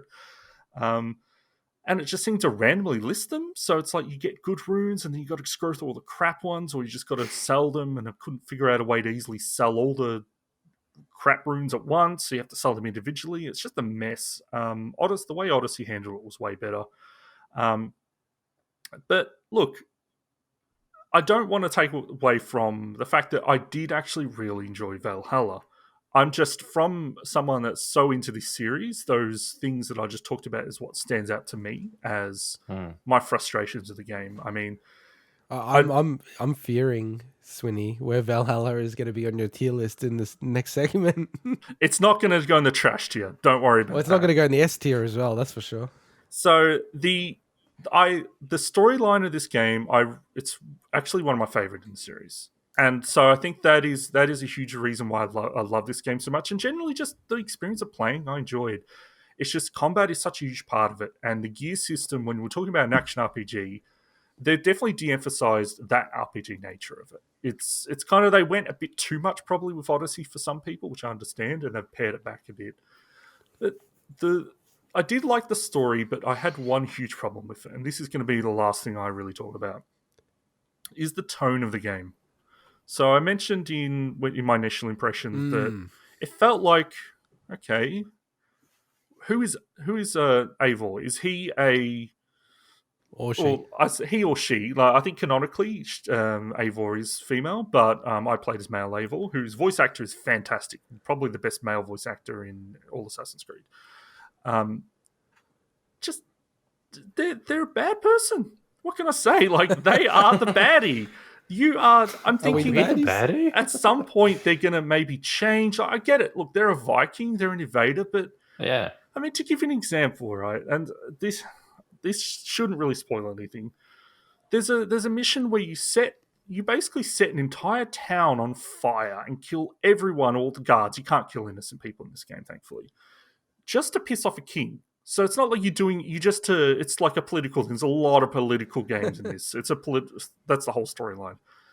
And then immediately, while everything's still on fire, you and your friends, including some like young English lord who's like joined like there's an ally. You're like, to celebrate, let's go fishing. So then they go fishing in the lake next to all the burning houses. That's hilarious. And the civilians are still running around. Do that? It's just the game is. Is that kind of glitched, or is that just no? It's like happens. It doesn't say it's the next day or whatever. It's like the game is tone deaf to in a lot of ways, but it's. Look, as I said, you're a Viking. Like, that's what Vikings do. Well, they didn't shy away from it. But... but they killed your father or something, right? So, what do you expect? But that everything's for a game after that. That storyline is a completely separate thing. It's got nothing to do with this. Oh, okay, right. So this is just you being a Viking. Okay, right. Yeah, like there's times when you're meant to think of this person as a villain, but they're just defending themselves from you being an invader. But does the game make it and intentionally show you that it's so grey? Look, or does it kind of take itself? Yeah, how does what they try to do? They try to explain some of it away by linking it to, and it's spoilery, so I can't talk about it. But they try to explain some of it away, but it doesn't change the fact that you're meant to. There's a situation where someone gets poisoned, and you're meant to think the person who poisoned them is like the biggest villain ever. And it's like, I just went and killed all these people and just ransacked all these towns. Who cared if that dude poisoned someone who's like trying to kill him? It's like, I get what you mean. So the story doesn't really realize the context of everything that you do. Just be aware. It doesn't look at the big picture. Just be aware. In this game, you are playing as a villain. In my opinion, you are playing as a villain. Now, it's not the first time Assassin's Creed said you play as a villain, but this one is the most tone-deaf approach to it. Interesting. Okay. Yeah, so, look, overall, I really, really like this game. I don't think it's the best entry point for the series to anyone that hasn't played Assassin's Creed. I think that is still probably Origins or Odyssey for the recent games. And then going back to last gen, maybe Unity Syndicate and the HD trilogy, Ezio trilogy, they're great. But I'd say for the newer games, I would probably play Origins first. I think they'd give you best entry point. So, do you know if is Origins going to get an update for the series? Origins? Well, I mean, Origins is pretty old at this point. You talking Odyssey? Yeah, but do you think they'll do? Is it going to get any type of? I don't know. I mean, it's hard to tell. I mean, they updated Origins from the 1 to the 1X, and that was a huge thing. But I don't think so, unless they surprise me. What they might do? They might try to resell it as a bundle, remastered version or something. Yeah, remastered, or maybe a bundle with Origins, Odyssey, and Valhalla all in one. I guess that leads me to where does this game rank in all the Assassin's Creed? Yes. So, thankfully, we've got a segment lined up to tell us exactly that. Oh, what a coincidence. Tier list. Didn't see that one coming. Tier list. I think this is technically our first tier list of the show, which technically. Yeah. Yeah, I think we've talked about stuff before, but don't think we've ranked anything in an actual tier list. So now for some context, I can't actually see what Intergot's doing with this, so I don't know. Are you ready to I'm all done. You're all done. Awesome. So I've ranked them all.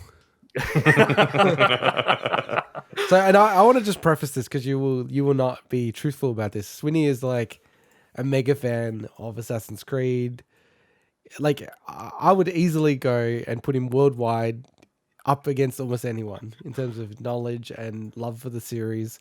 Ubisoft, you need to sponsor this man. Get his insights about the next Assassin's Creed. Some shares in Ubisoft. My love for the series, and I will clarify, is more so for playing the game and the mechanics and stuff. When it comes to the lore and everything, look, for anyone that doesn't know, Assassin's Creed has... I like it, but Assassin's Creed has...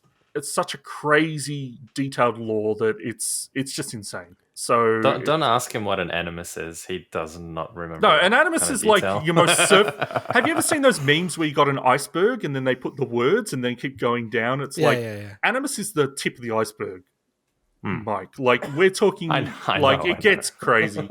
And one thing I will say last about Valhalla as well is that that game goes places. Anyone that doesn't know Assassin's Creed can get weird. You're going to be shocked. Yeah, I've heard that. So we're going to go chronologically, starting from Assassin's Creed 2007. I'm going to start there, but I'm going to move. I'm not going to go chronologically. Oh, you're going to test me, man, because I've got to recognize the box art. Okay, I'll go chronological for you. No, that's fine. Let's go. Let's see how I go. Let's start with Assassin's Creed now. And I was shocked. This is Xbox 360. I don't know. It feels like the series has been around for a lot longer for some reason. Well, what else would it be? Yeah, on the original Xbox. I don't know. It just feels like it's been around for like 20 years. It was pretty early in the 360 era, but yeah. So it was the year after it launched. Intergot, you may have forgotten this, but you're responsible for everything. Oh yeah. You bought me the first Assassin's Creed. Did I? I don't even remember that. How funny. I have a feeling it was when you were moving to Sydney interstate. And I think you bought it for me as I don't know if it was a birthday present or something. I just remember it happened to be around the same time. And it was such an awesome present. I was super hyped to play it because I was a huge fan of the Prince of Persia games. And I'm like, this looks cool. And you bought it for me. You started this whole thing. I screwed your life. So Assassin's Creed. So it came out 2007. I'm going to put Assassin's Creed. Oh, we should also say the rankings are S tier, A tier, B tier, C tier, and trash tier. Yes, you got to have a trash tier in a tier list. Like, even if, look, I'll clarify when I put something in there, but you know, none of these games are horrible, but you got to always have a trash tier. not horrible, just trash. Assassin's Creed, where do you rank that? It's a relative scale. So Assassin's Creed goes, and these will be ranked within the tiers as well. Okay. Yeah, I'll just tell you where it goes after or whatever. Jeez, this goes in Assassin's Creed goes in C. C. Okay. C. Yeah. Wow. So and still one of my most memorable ones. But do you put a lens of how revolutionary this game was back then, or do you kind of? So I'm gonna explain my reasonings. Okay. So this game, look, Assassin's Creed had groundbreaking animations, a parkour system, depiction of a living city. It was just absolutely. It was a trendsetter in that regard. Had a really unique defensive combat system. A lot of people didn't like it. I liked it. But the problem with Assassin's Creed 1, and a lot of people have this problem with it, is it's just incredibly repetitive. This was really a prototype for how to what they kept doing. Yeah. That's a fair point. And basically you were repeating the exact same stuff for each mission. And you'll see where they went with that. They learned huge. It was very modular. Yeah. Yeah. And the other issues I have with first Assassin's Creed is the story delivery is quite lacking. The actual story is not bad, but the actual way they deliver it through just going to each of the little Assassin's bureaus, blah, blah, blah, it's quite lacking. And Altair as a character is actually quite flat. They flesh him out more so in the other games that he's not part of, and he becomes more interesting. But as part of Assassin's Creed, but the reason why it's in C tier is there's just so many better Assassin's Creed games. That's honestly, you have to rank them. So it goes in C. Yeah. Yep. All right. So we go in sequential, or you want me to? Like if you already have the order that's organized, like all the B tiers in order or whatever, maybe that's the easiest way. Nah, I'll just go sequential for now. So okay. Assassin's Creed 2. Yes. You found that one? Yeah, well, they're all in chronological order for me, so it's easy. So Assassin's Creed 2 is going in the B tier. Okay. Okay, yep. Which a lot of people, this is their favorite Assassin's Creed game, and I understand that. Ezio is a cool-ass character. He was a breath of fresh air after Altair, who was kind of It's said almost like a robot in a lot of ways. The missions are no longer repetitive. There's lots of side quests. The cities like Florence and Venice and Forlì, they're all just beautiful.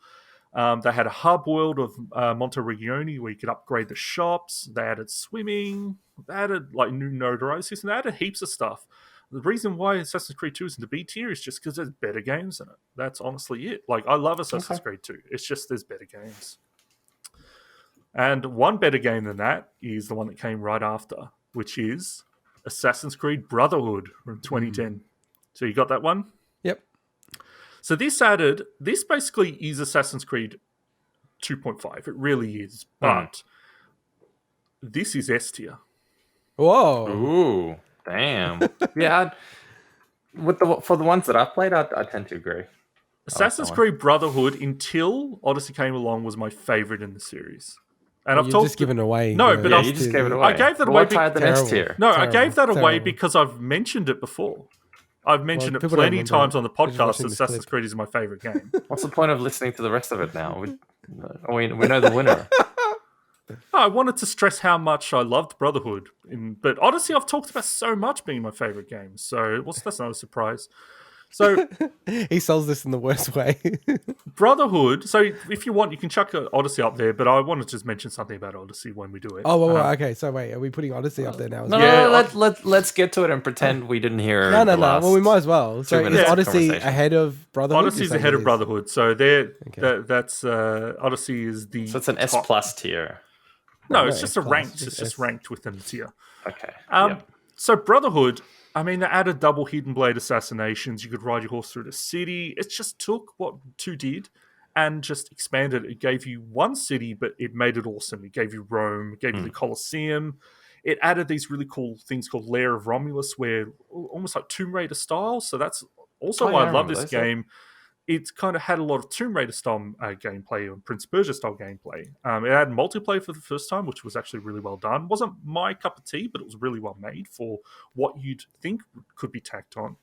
They added, this is probably one of my favorite additions, they added 100% synchronization challenges. So that's where you're playing the main missions, and they say to get 100% synchronization, you need to do these additional challenges like not get noticed or kill this person in a certain way, things like that.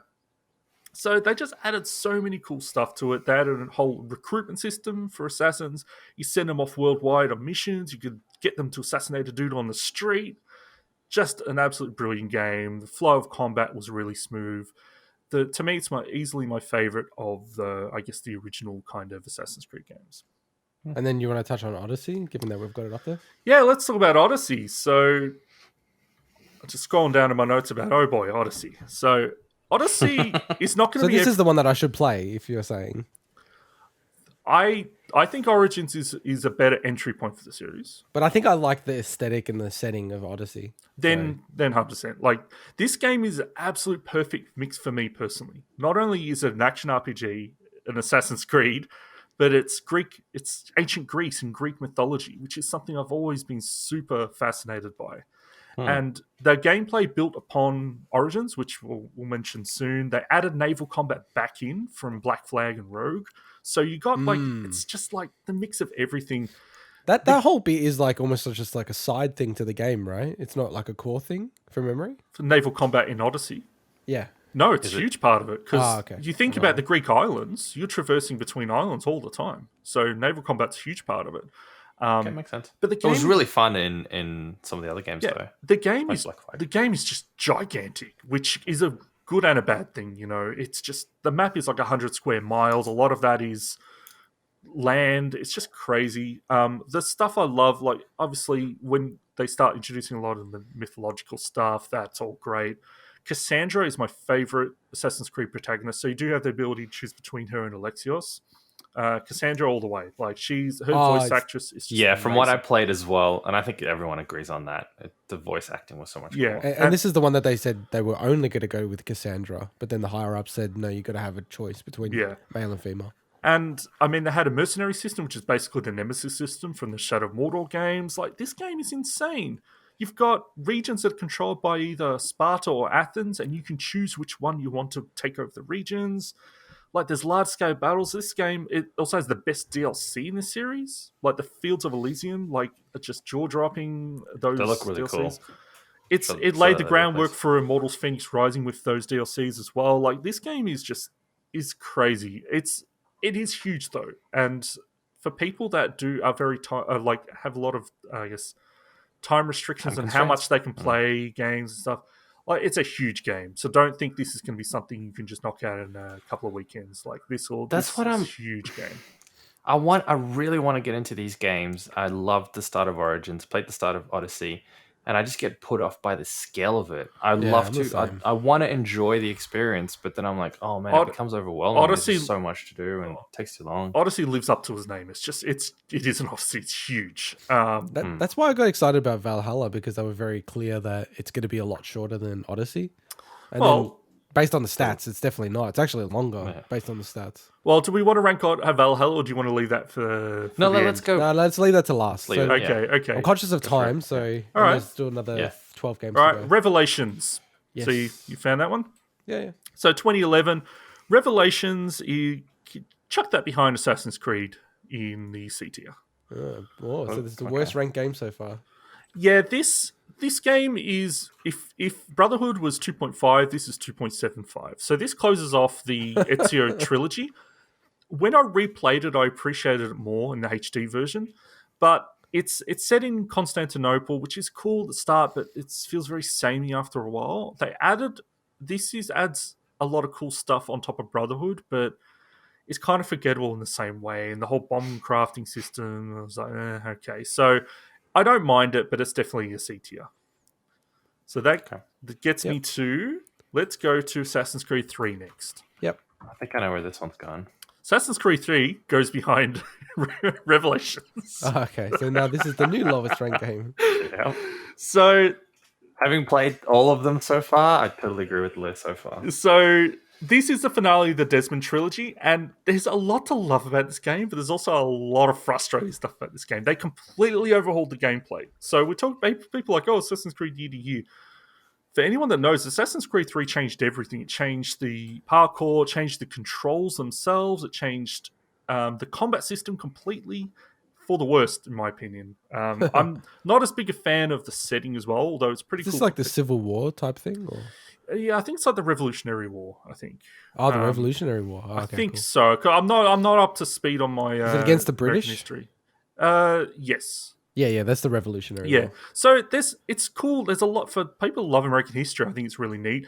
But the protagonist Connor is just, I hate him so much. He's such a spoiled brat. He's the worst. I was to say, for someone who loves these games so much, you've been hating on him a lot in this segment. Well, I've also covered a lot of the C tier stuff. So true. But just look, they added naval battle stuff for the first time, which was its own thing, which was pretty cool. But Connor is just as bland as shit. Like, I hate the protagonist so much. There's good stuff in this game. The DLC, the Tyranny of King Washington's like an alternate history stuff. That's all cool. They had a cool Wolfpack co-op multiplayer mode, and the running a lot around trees is neat. But man, C tier for me. C tier. Okay. All right. Now, I might do something more positive next.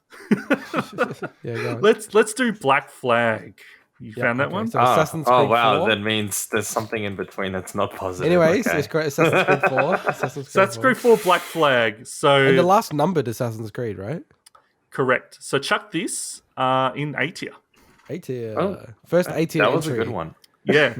This was the most ambitious Assassin's Creed game at that point. Obviously, completely set on the open seas, the Caribbean. They introduced so much stuff. There's like 50 locations and there's 75 smaller locations and just heaps of stuff.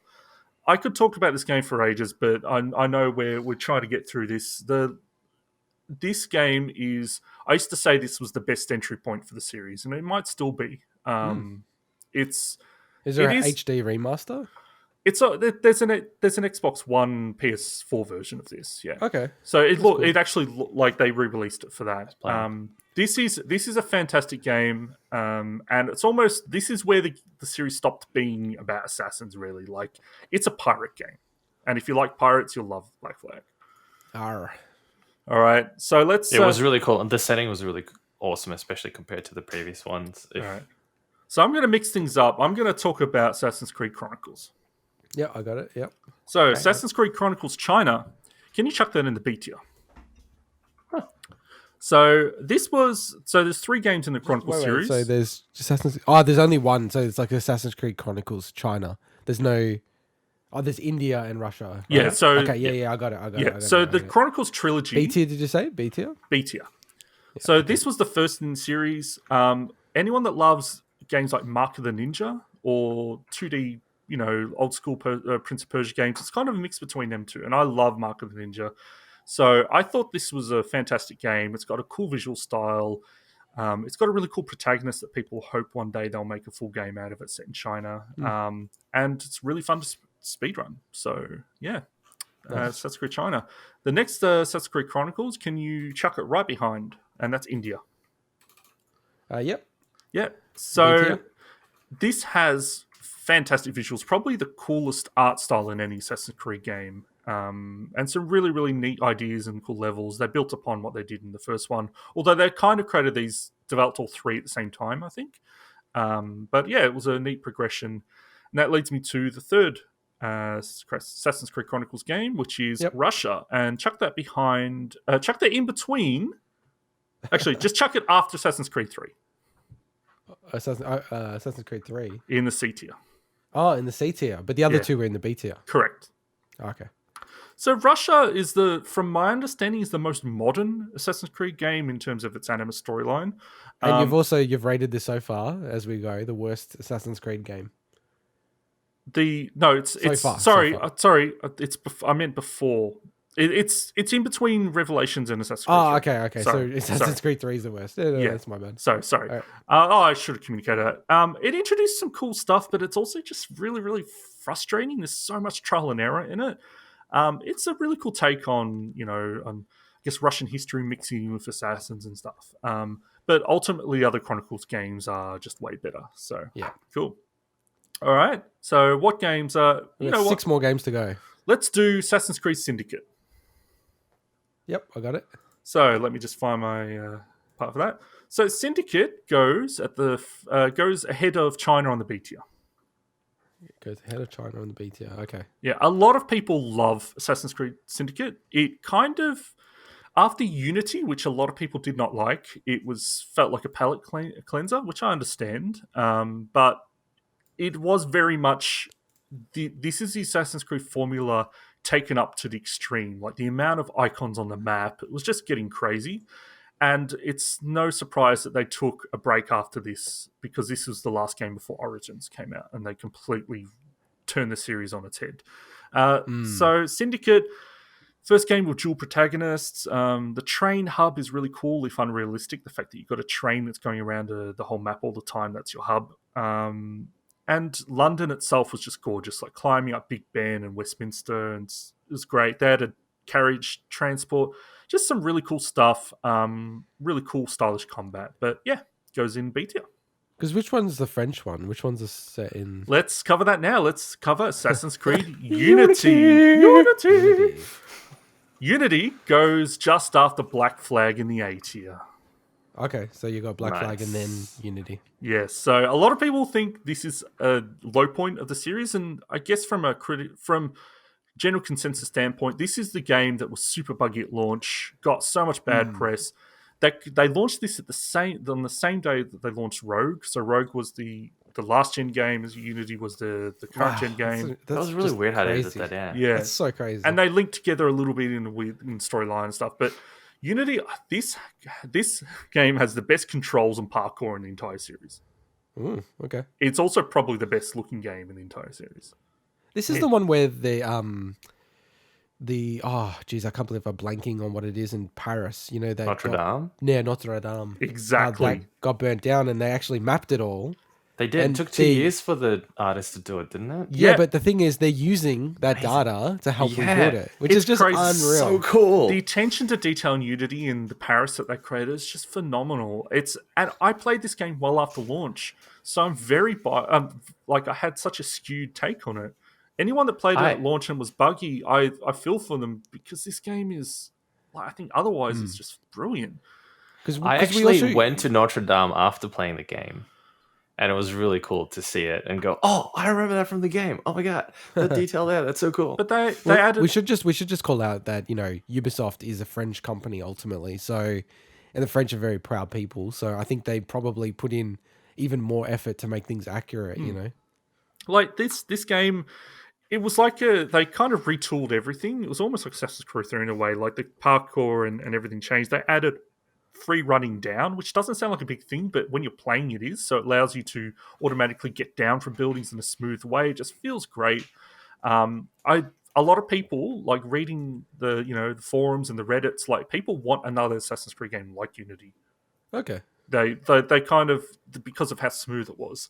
It added co-op.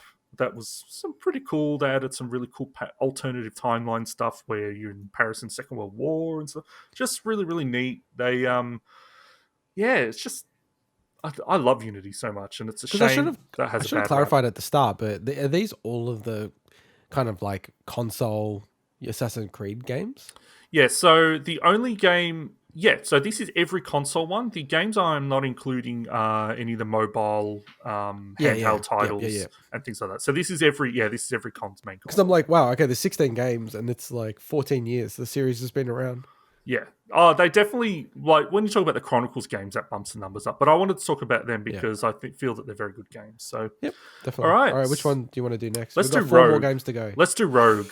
Rogue. What's the setting for Rogue? Rogue is the first game where you play as a Templar. And you Spoiler alert. But that's it. You are actually playing as the enemy in this game. And they don't change it. So it's really, really cool to get a different perspective. But this slot this in after Assassin's Creed Chronicles China in the B tier, right in the middle of the B tier. Yeah. So between the two, do you mean between the two Chronicles games or after Syndicate? Well, to me it went Syndicate, China, Rogue, Assassin's Creed 2, India. Huh? I've got Assassin's Creed 2, Syndicate, China, and then India. Well, Assassin's Creed 2 chucked that just before India. That's where that goes. Okay, so it should read Syndicate, China, Assassin's Creed 2, and then India, yeah? At the moment, yeah. And Rogue slots in between number 2 and China. Okay. Cool. Yeah, I get you. And I'll just say that finishes out B tier. Like, there's no more going B tier. Rogue is, released on the same day as Unity. Took the framework of Black Flag. It's basically Black Flag 2.5, but adds a lot of cool stuff to it. So it's essentially the same style of game. It's naval battles out in the sea, but it's essentially, they mix a lot more land-based stuff in with that. And as I said, the storyline's pretty cool. It has also New York in it, so I brought that back. That was in also Assassin's Creed 3, but it's much more expanded. And just cool stuff like you're playing as a Templar, so there's missions where you have to intercept an assassin from killing its target by killing the assassin. So it's just really, really neat. All right, what have we got left? So I think... Well, do you want me to do a quick run through? There's 3 games remaining. We're going to do Valhalla last. So far you've got in the S tier Odyssey and then Brotherhood. Yep. In the A tier Black Flag Unity. In the B tier Syndicate, Chronicles China, Rogue, Assassin's Creed 2, and Chronicles India.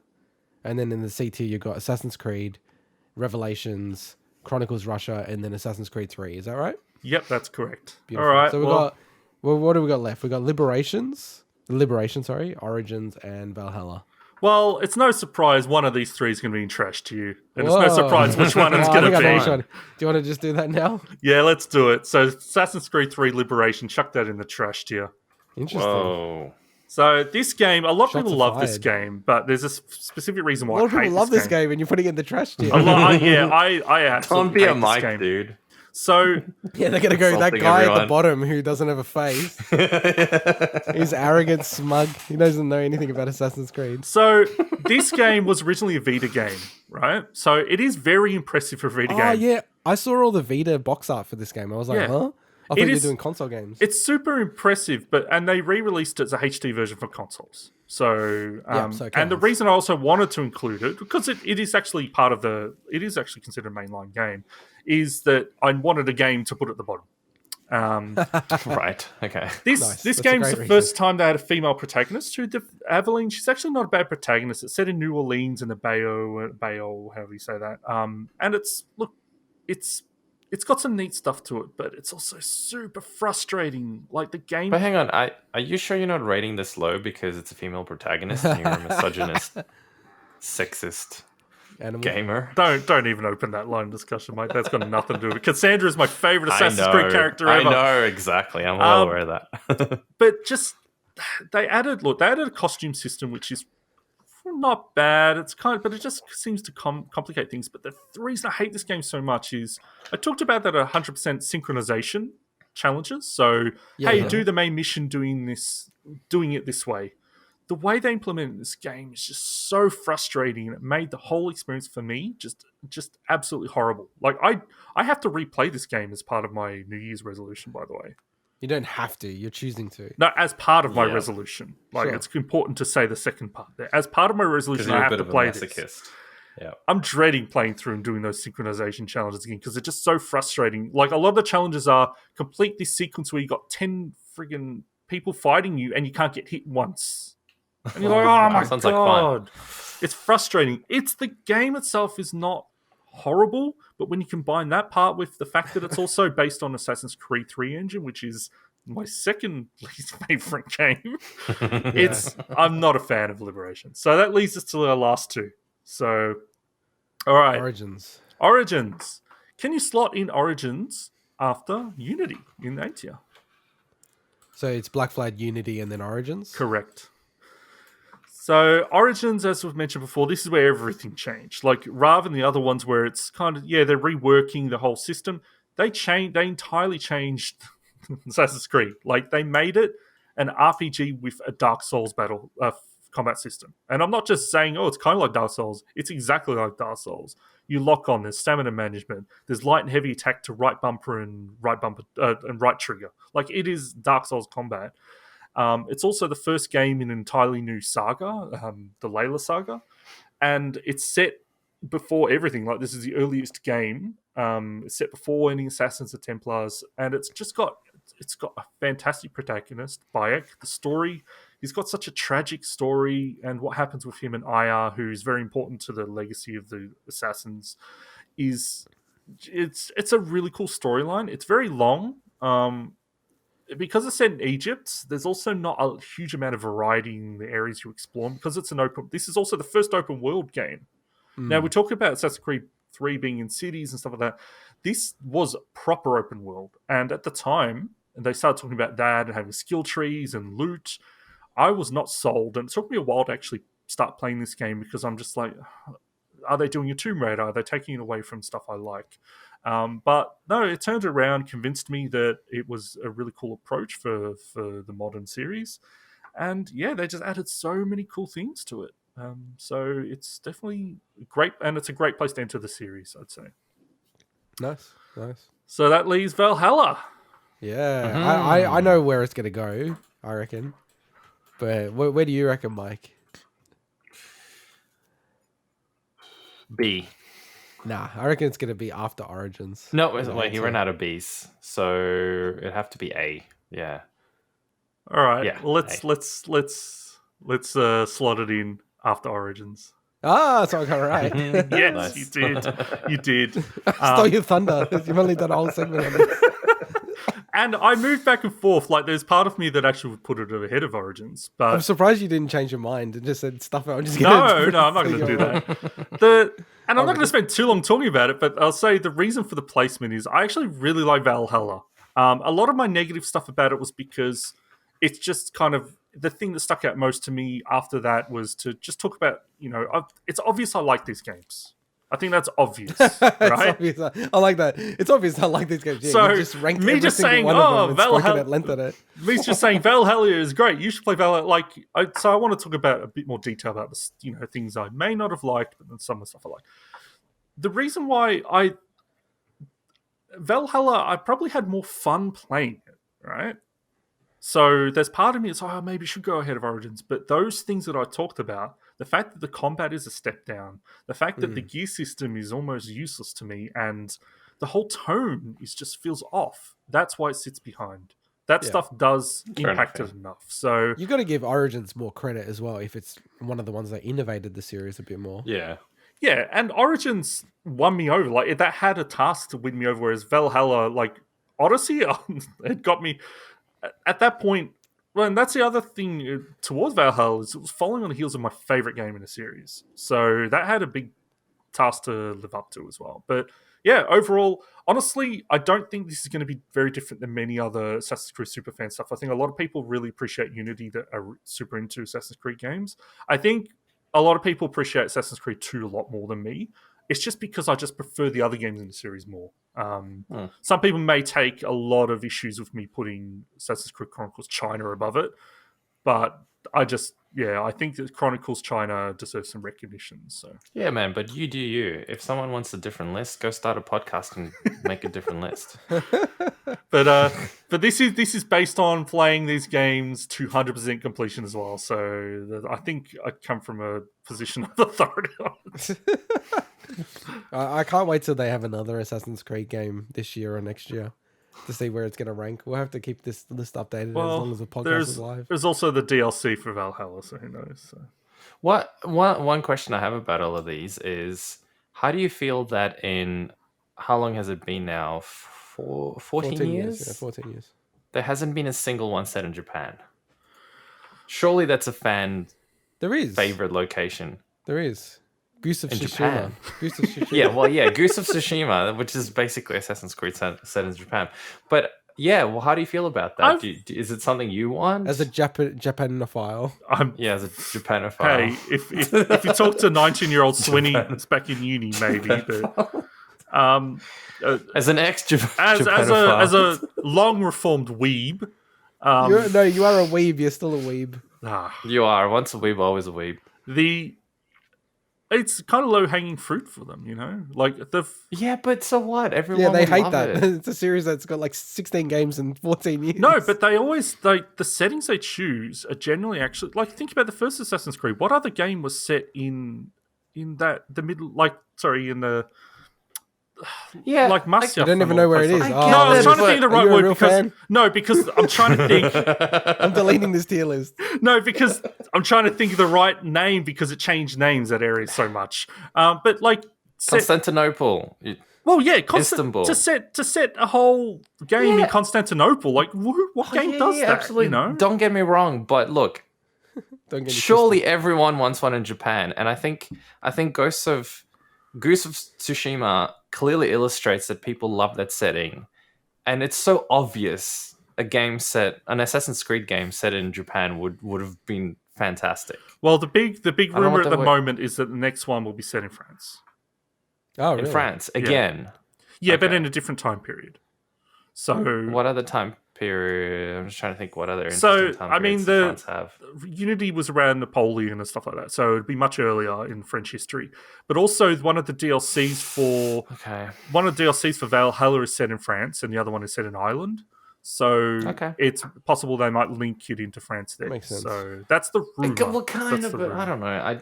Japan. It's so obvious. Yeah, but it's been done so much though. Now you know. No, it not in Assassin's Creed. It hasn't though. Not in Assassin's Creed, but you've got so many games set in Japan that I understand why. Like what? Well, Dude, there's a lot Sekiro, of games Neo. Sorry. Yeah, but those games. There's a lot of games came out very. Yeah, but hang on. Those games that you just mentioned, like Sekiro and Tenchu games, you know, Persona, like there's a billion games set in Japan, dude. Like, I know that, but some of those industries. ones were quite recent. Tenchu. No, I know Tenchu's really old. I know that. I played it on PlayStation, but what I'm saying is, whilst the series was still, growing, somewhere in between there, that surely would have gone, we should do one in Japan.